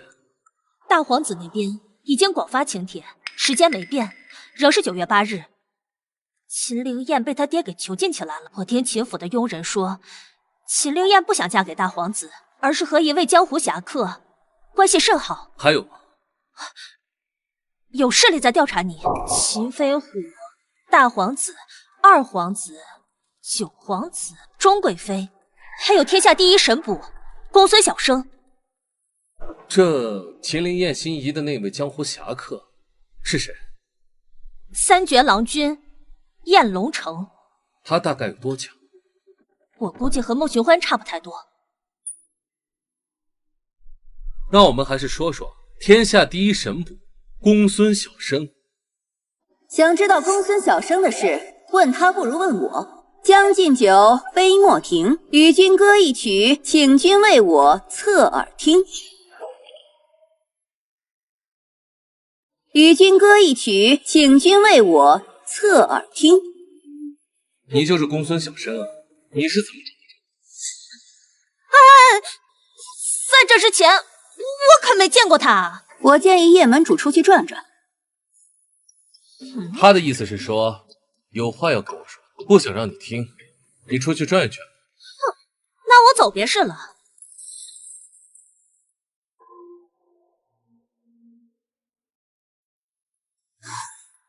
我差点以为我找错人了。那你到底想找谁？传诏使李三更。你是传诏使，但你不一定是李三更。好啊，我可以跟你打个赌，我要是能证明我是李三更，你就帮我办一件事情。你想让我做什么？我要你帮我调查金无畏大将军嫁女儿的真实意图。好，我跟你赌，如果你能证明你是李三更，我就告诉你秦飞虎的真正意图。这些你都知道？哼，你们都说我是江湖第一神部，虽然我认为言过其实，但我毕竟还是有些本事。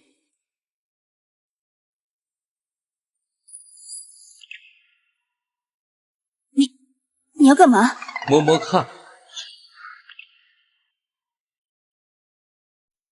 你其实想猜的并不是我是不是李三更，而是到底是不是假太监。摸摸看，难不成你是想让我脱下给你看？不必了，我确实对你有所误解。这秦大将军到底在想什么？陛下只是身体有恙，并没有驾崩，竟然明目张胆的勾结皇子，这不就自掘死路吗？他确实不该与大皇子结亲，所以这场婚事必定成不了。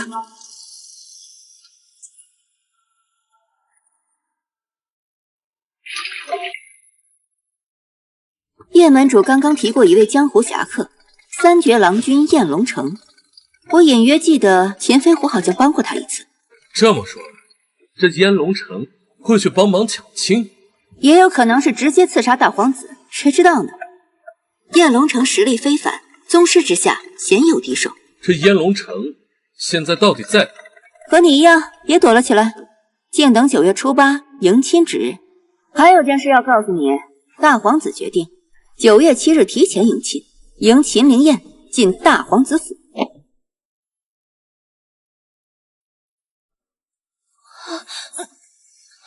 我真的不知道他会跟着我。这些都不重要，重要的是我们现在没办法待在这里。你帮我想个办法，带我去个地方。何处啊？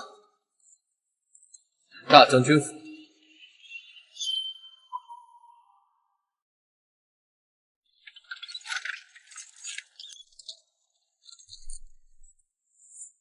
马车马上就要经过将军府了，门卫一定会进行严密搜查。我们真的能逃过搜查吗？你忙好你自己的，其他的事情你不用管。大小姐要在这住一段时候，马车里是大小姐的衣物。将军有令，凡是进出的车辆呢，都要进行检查。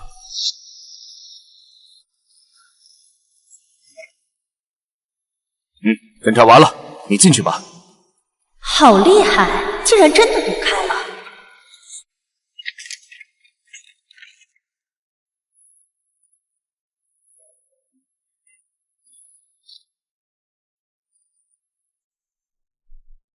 你先忙你的，我去看看林英。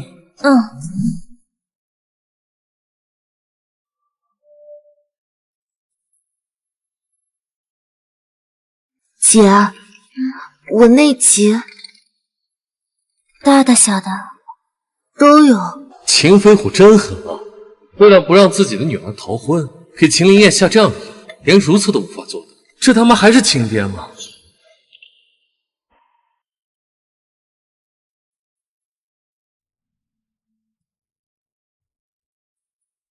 林叶，你跟燕龙城下好了？没有姐，我一直把燕龙城当成亲哥哥看待。那既然没有男女之情，嫁给大皇子也没什么不好的。我才不要嫁给他呢！我可不要一辈子都困在宫里。我要嫁的人一定是一位盖世大英雄。睡吧，过2天你就自由了。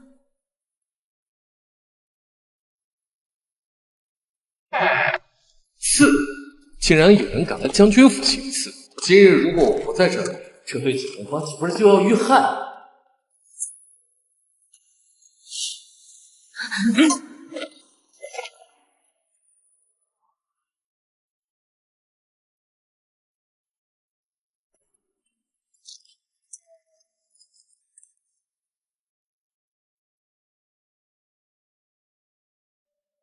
敢来将军府行刺，看来此人的身份不简单，我得搞清楚。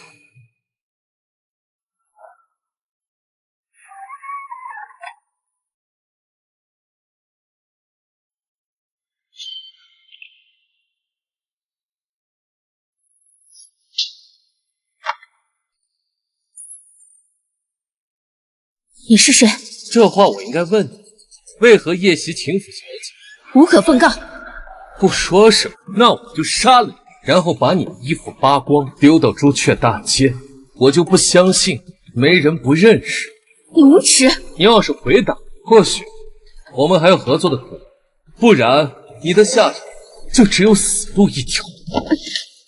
我说，我姓穆，来自大皇子府邸。大皇子？那为何夜袭秦府？我父是大皇子妃，只要杀了秦灵燕，她就嫁不了大皇子。原来是忠心为主，那我可以帮你阻止秦灵燕嫁给大皇子，但前提是你也要给我一些报酬。我是来刺杀的，什么也没带。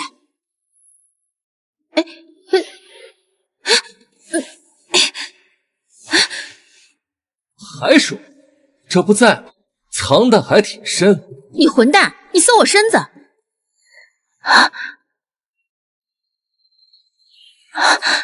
你不杀我？你走吧，我从不杀无辜者。回去带个话，告诉大皇子妃，总有一天我会让她献出一切。妹妹，你真美。咱俩长得差不多，我美，不就是你美吗？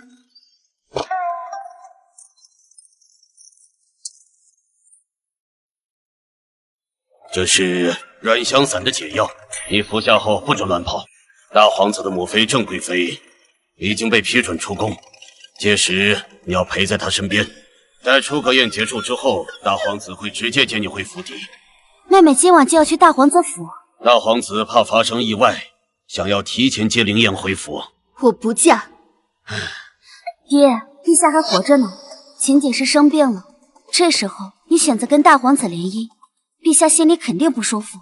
到时候他想给咱们秦家定什么罪名，就是一道圣旨的事儿。哼，灵英，你说的这些事情，爹既会不知道，只是没有办法。让灵燕嫁给大皇子是最好的选择。我不想嫁。在将军府的时候，你只能乖乖出嫁。出了这将军府，哪怕你选择逃婚，也跟我秦家无关。我还是不是你女儿？我若是没把你当成女儿，早就把你送到大皇子府了。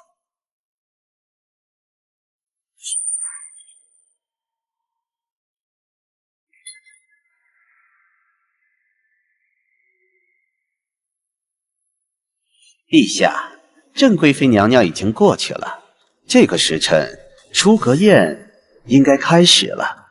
老大呢？大皇子那边仪仗队已经准备就绪，应该也快出发去迎亲了。那个传召使小李子呢？还是一直未曾现身？一直未曾现身。暗中派一队禁军前去，到时候护送秦灵燕入宫。诺。大皇子到，接下来该我登场。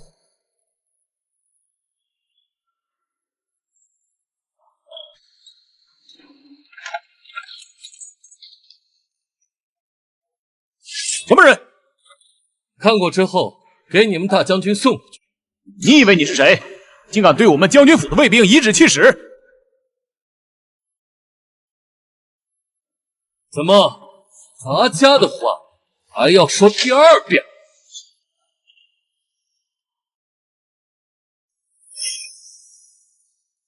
不敢不敢，卑职这就去通报。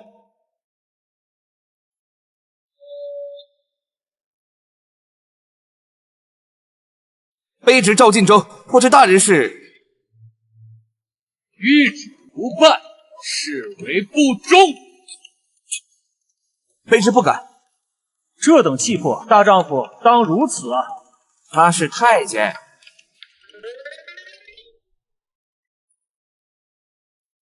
哼，就在这等，谁也不许走。是。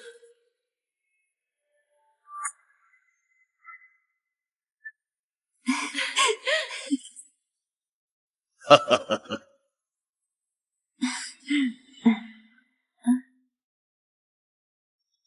何事啊？将军，门口有一位大人物，让卑职将一张纸条带给你。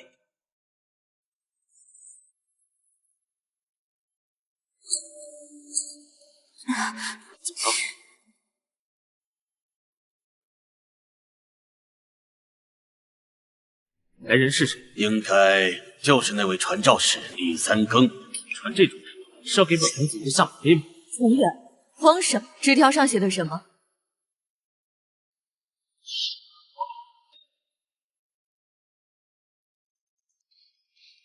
好大的狗胆！他不知道本宫在这儿吗？娘娘，既然圣旨已到，不管内容是什么，作为臣子，我们都应该迎接。是。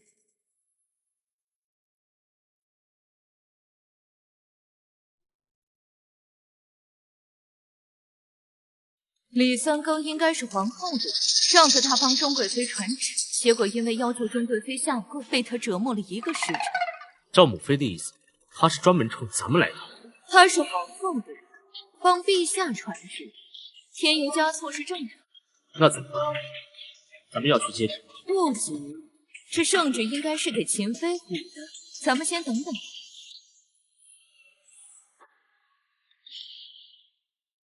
这太监长得真俊啊，怎么跟他长得这么像？不可能是他。江二小姐，我手里拿的是什么？圣旨。尔等还在等什么？金吾卫大将军秦飞虎接旨。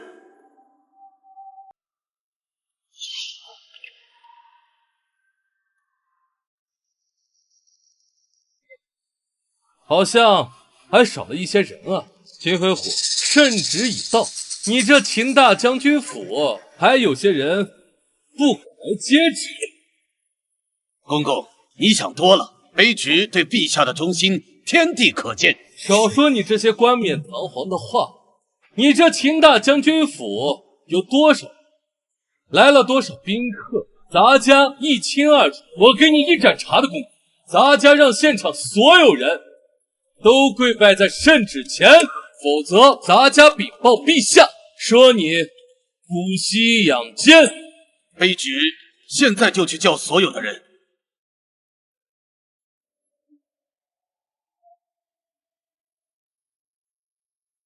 娘娘，殿下，圣旨已到，还是随卑职一起去迎接吧。他专门是问本宫来的？不管是为了谁来，可以肯定，这位传诏使不打算给任何人面子。这个狗太监，真以为自己拿了道圣旨就能为所欲为？我能感受到秦府周围来了不少宫里的人，卑职言尽于此，先行一步。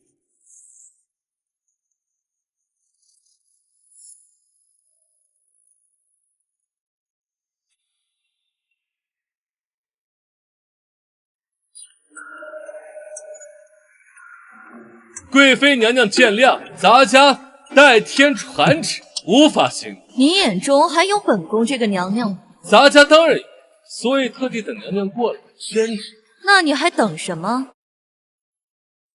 大皇子，贵妃娘娘，请跪拜接旨。跪拜接旨。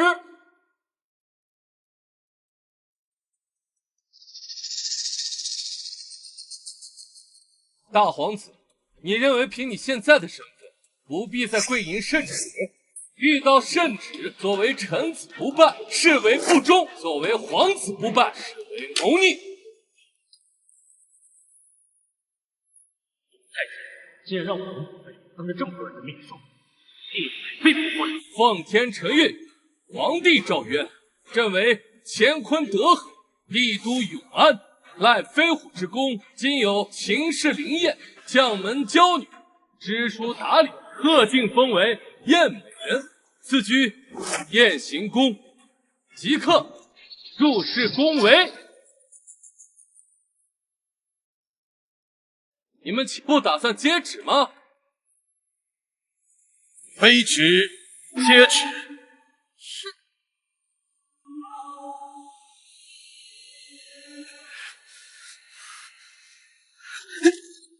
大殿下，不可对传诏使无礼。别狗崽子，也配对本皇子颐指气使？啊！你敢殴打本皇子？咱家说了，代天传诏，如陛下亲临，对咱家不敬，是对陛下不敬。莫说是打你，就算是杀你，无妨。大皇子，今日你和秦二小姐的婚约就此作废。哎呀，咱家出门着急，忘找这内侍司请仪仗队伙，要不大皇子再行行好，用你结亲的仪仗队护送秦二小姐出，如何？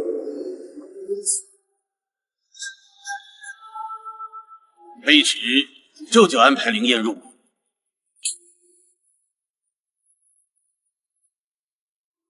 大皇子，我觉得你需要留意一下，陛下应该想要见你，莫让他阻止。回宫。哼，这个太子真是往死里。你的妹妹弄玉被我捆在望仙楼的一间客房里，她毕竟是武者，几天几夜不吃东西也没关系。你带着她离开帝都一段时间。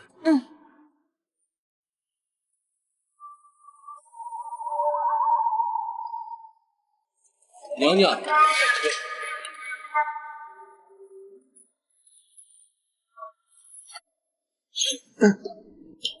夫人，你有什么事吗？麻烦公公多照顾一下我妹妹，她不太懂事，说是又得罪，还请公公莫要在意。好说。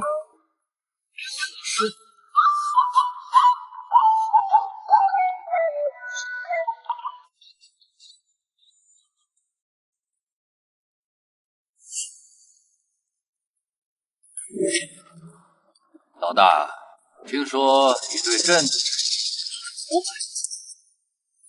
儿臣不敢，儿臣只是没有想到父皇也会钟情于燕嫔，儿臣不知道，儿臣一定将双手奉上。这天下都是朕的，朕想要什么用不着你管。倒是你似乎已经忘了，你的一切是谁给的？儿臣知道，儿臣的一切都是父皇给的。我小李子，儿臣不敢，儿臣只是担心母妃受辱。他不去秦府，谁敢辱他？小李子是朕的口舌，杀他岂不是要拔朕的口舌？行了，回去吧，好好想想你错在哪儿。另外，把你的母妃给叫起来。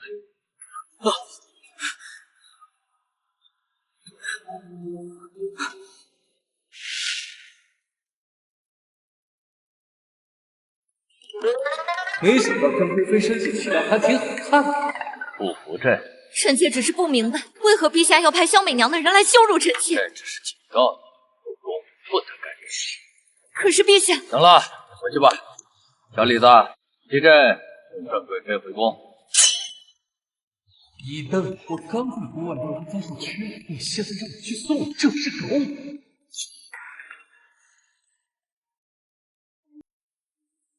贵妃娘娘，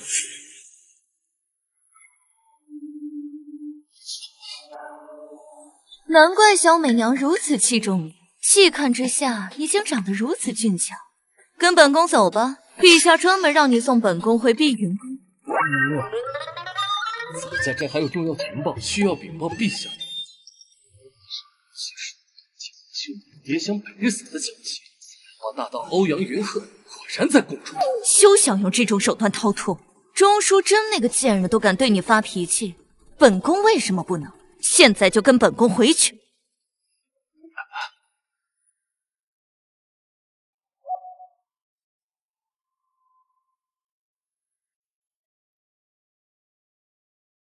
这里没有其他人，说吧，你口中的重要情报是什么？贵妃娘娘，你真要听？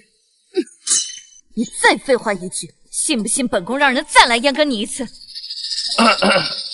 那个咱家得到消息，纵横西域的大淫贼欧阳云鹤，现如今已遁入地宫之内，然后消失的无影无踪。你的意思是，他藏匿在了皇宫之内？他不仅藏入皇宫中，而且他所藏匿的地方正是贵妃娘娘的碧宇。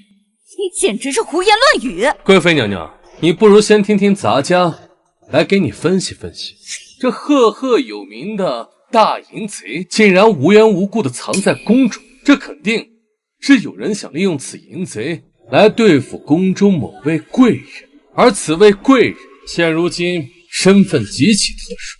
今日你出宫之时，碧云宫大半宫人都已跟随，碧云宫人手不足，而今大皇子要与金吾卫大将军的女儿成亲，你们娘俩还真是春风得意，想必是会遭到有些人的忌惮。这都是你的猜测。娘娘，你好像误会了一件事情，我并非查案的神捕，我只是先得出个结论，再推导的过程。这不可能，他为什么会逃来碧云宫呢？哎呀，贵妃娘娘，你是想殴打咱家出气，还是将咱家置于死地？想必皇后娘娘也不会置之不理。一旦发现你将大淫贼欧阳云鹤藏匿在碧云宫中，别说大皇子的皇位，就怕您的家人都会受到牵连。你要把欧阳云鹤藏在碧云宫的消息散播出去。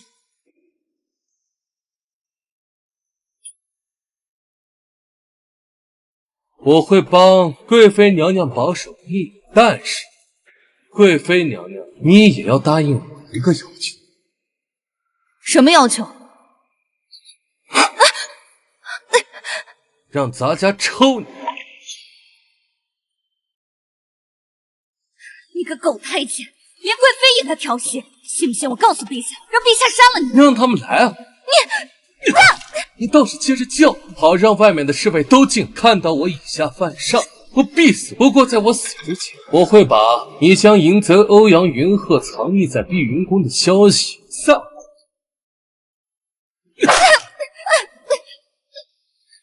本宫错了，本不该生出报复你之心，我们可以和解。本宫求你不要再打了。好啊，和解可以。那请把你的印玺拿过来。你要本宫的印玺干什么？咱家也要给自己留一条后路。不过娘娘放心，咱家也会把把柄交给娘娘，这样我们两个拥有彼此的把柄，那才是最安全。来人，去把本宫的印玺拿过来。娘娘，放在门口即可。另外，没有本宫的懿旨，任何人都不能进来。诺。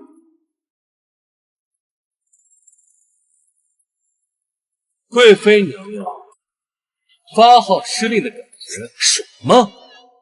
狗太监！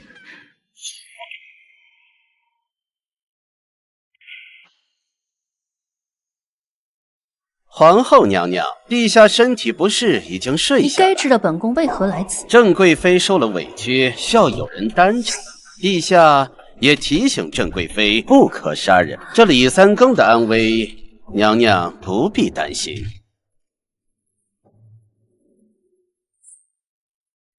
郑贵妃怎么说的？贵营圣旨之时，膝盖下没有蒲团。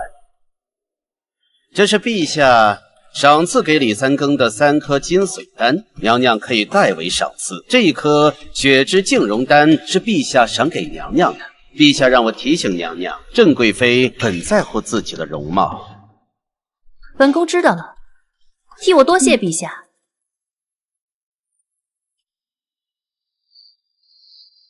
贵妃娘娘，皇后娘娘送来血之净容丹1颗。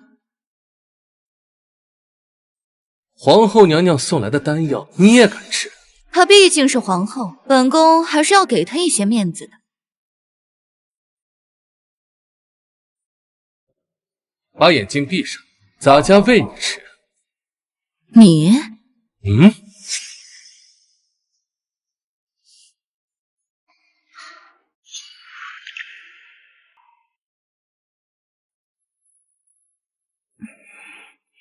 真听话。我知道欧阳云鹤在哪，这就去擒杀欧阳云鹤。想必你宫中的丹药应该还不少。为了证明我所说的一切都是真的，待会你要亲自过来验证一下欧阳云鹤的身份。为何见到他，本宫会有很多年都没有的心动感觉？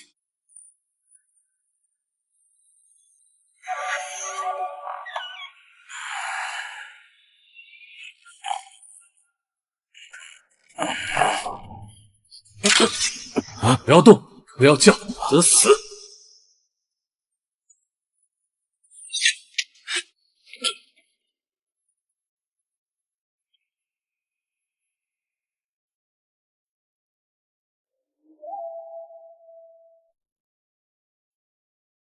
进来吧。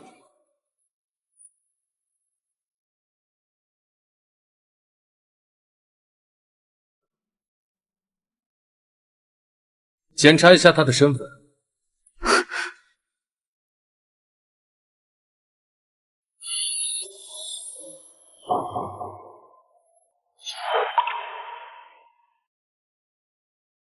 你连他的身份都不检查了？他脸上长有胡须，一眼便知道不是太监。若我现在杀了你，你有什么办法？这里并非是寝宫，稍微动静大一些，外面的老公公可能就能听得到。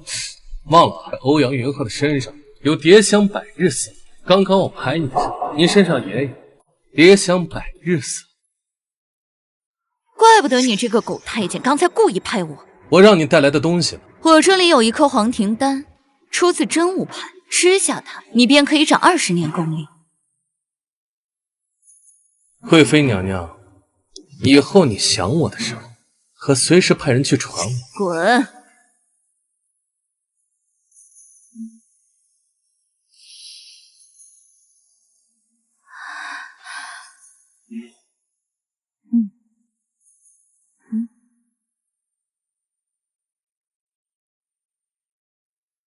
皇后娘娘，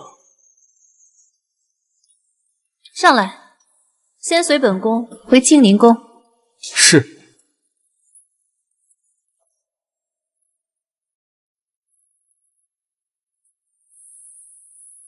你中毒了？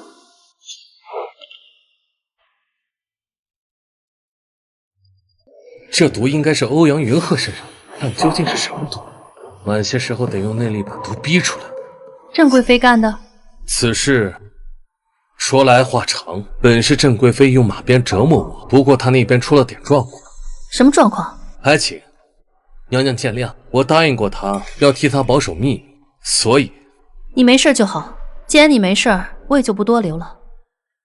这个是皇上御赐的3颗金髓丹，有强身健体、增强内力的功效，就当是皇上补偿你的。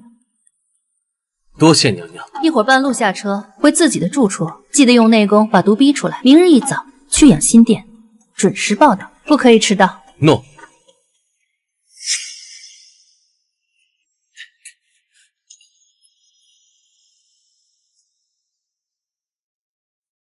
皇帝这老家伙，这么一把岁数，还老牛吃嫩草，抢了儿子媳妇不说，还这么着急。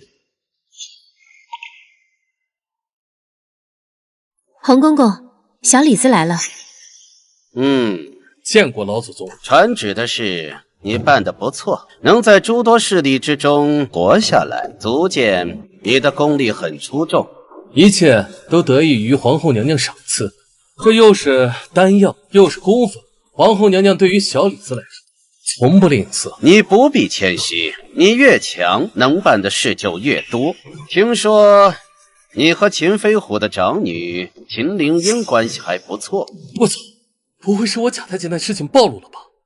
这只是认识，关系算不上太好。你不必紧张，我在想着，既然你已经结识秦飞虎的长女，如今她妹妹入宫，以后多走动走动，燕美人需要什么，能帮就帮。小李子明白。去养心殿候着吧，陛下可能会见你。诺。是这个俊俏的小太监，原来他不仅是传诏使，还是陛下的贴身太监。臣妾秦氏灵燕，见过陛下。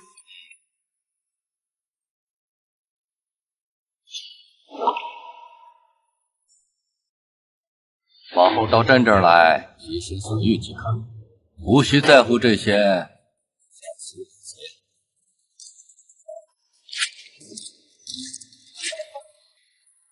秦灵燕和她姐姐秦灵英，可真是各有千秋。听闻你喜欢江湖生活，臣妾从小对江湖之事耳濡目染，因此过去有些向往。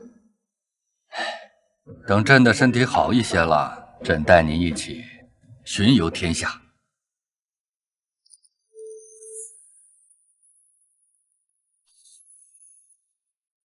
万姑姑，这里不是说话的地方，咱们去宣旨房。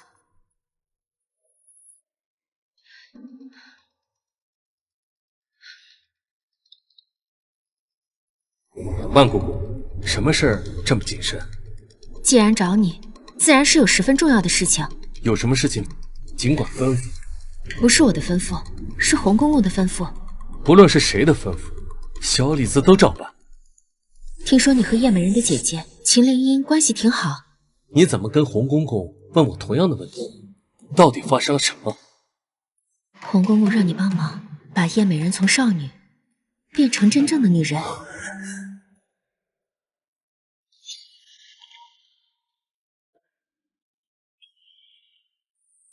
我抢太监的事，你一真暴露了吧？万姑姑这是让我吃秦家的绝户，肯定是我理解错了。万姑姑，莫要说笑，这可是杀头的大忌。我是认真的。你认真也不能搭上我九族的性命。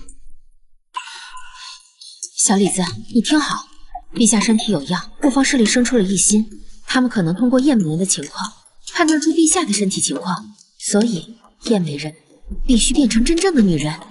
有些高手一眼就能看出一个女子是仆子还是妇人。皇帝担心的应该是这个。你的任务就是把叶美人从少女变成真正的女人，还要让她守口如瓶，不可告知任何人有关陛下的情况。帮？我怎么帮？听明白了吗？明白是明白，但这件事儿，万姑姑你去做岂不是更容易？我去的确更容易，可是这件事太羞耻了，叶美人容易产生抵触心理，羞愧自尽。你跟她姐姐秦灵英关系好，她不会那么抵触。洪公公会安排你去雁行宫传旨，给你们接触的机会。小李子，你有没有信心？我就试试吧。我姬太初一身正气，可这让我干的都是什么事啊？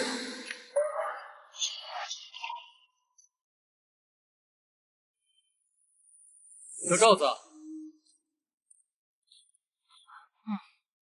李公公有何吩咐？更衣，去给我拿酱紫斗牛袍。洒家要去燕美人的行宫传旨。等等，不是更衣，是沐浴更衣。你们两个去准备个浴桶，等咱家洗干净，再帮咱家换衣服。是。李公公去燕美人行宫传旨，换个衣服就行了，沐浴干嘛？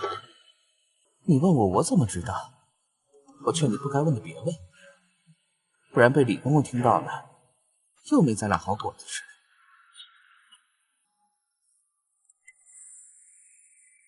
圣旨到，燕美人接旨。臣妾秦灵英接旨。奉天承运，皇帝诏曰：燕美人真静贤淑，性情纯善，刻字珍珠100颗，粪插10只，玉镯1对，以示朕之荣宠。钦此。臣妾接旨。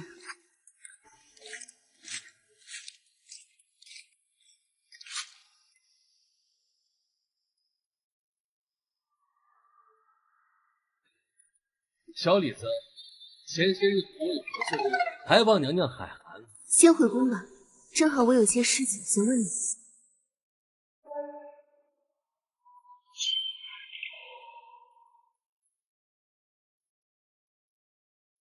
你们都先下去吧。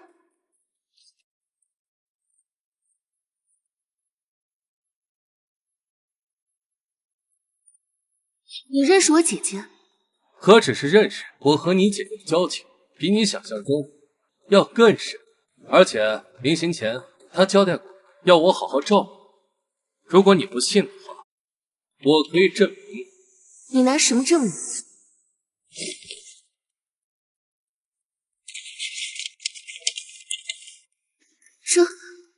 这是我姐姐的字迹。我姐姐怎么会把自己卖给你啊？你到底对我姐做了什么啊？这是我和你姐之间的秘密，具体细节我不方便告诉你。就算你和我姐姐关系很好，那又怎样？你到底想对我说什么？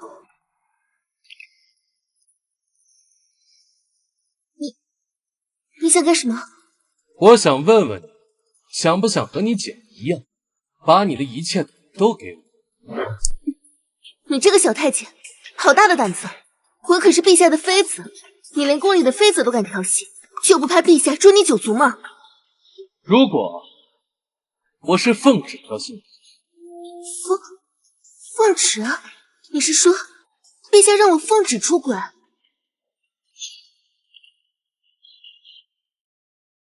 你骗我！陛下怎么会下这样的旨意？如今陛下身体病重，各方势力都蠢蠢欲动。比如此次纳你为妃，是想拉拢你父亲金吾卫大将军，在一些别有用心的人眼中，是想通过你来探查陛下的身体状况。通过我？陛下既然纳你为妃，那应该宠幸你。如果没有宠幸你的话，那在别有用心的人眼里，就佐证了陛下现在身体有恙的事实。原来陛下把我卷入被褥，带入养心殿，却不碰我，是因为身体有问题。所以你的来意是？他们是想让我来劝说你，让你变成真妇人，就当是陛下宠幸你。你无耻啊！你知道为什么我和你姐姐的关系那么好？那是因为你姐爱上我。我姐怎么会爱上一个太监？如果我说我是假太监，你想怎么帮我？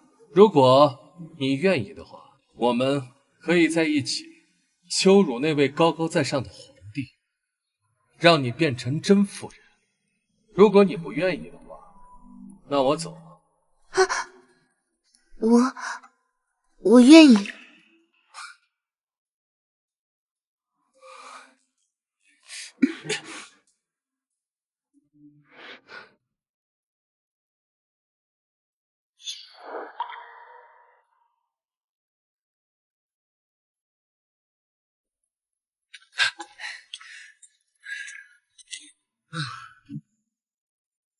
这是什么？这是皇后娘娘赐给我的丹药和秘籍，还说啊，过几天让我去养心殿去伺候陛下。哎，你要去服侍狗皇帝？我和你说这些是表明我对你的态度。那你替我去杀了他。杀了这狗皇帝也不难，但杀了狗皇帝之后，我就很难全身而退，当场会被剁成肉。帮我看看这个。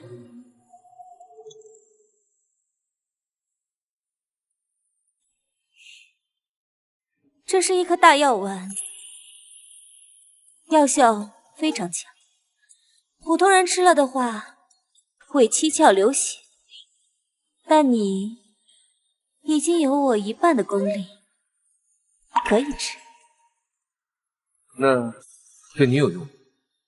对我有用的话，你会给我吃吗？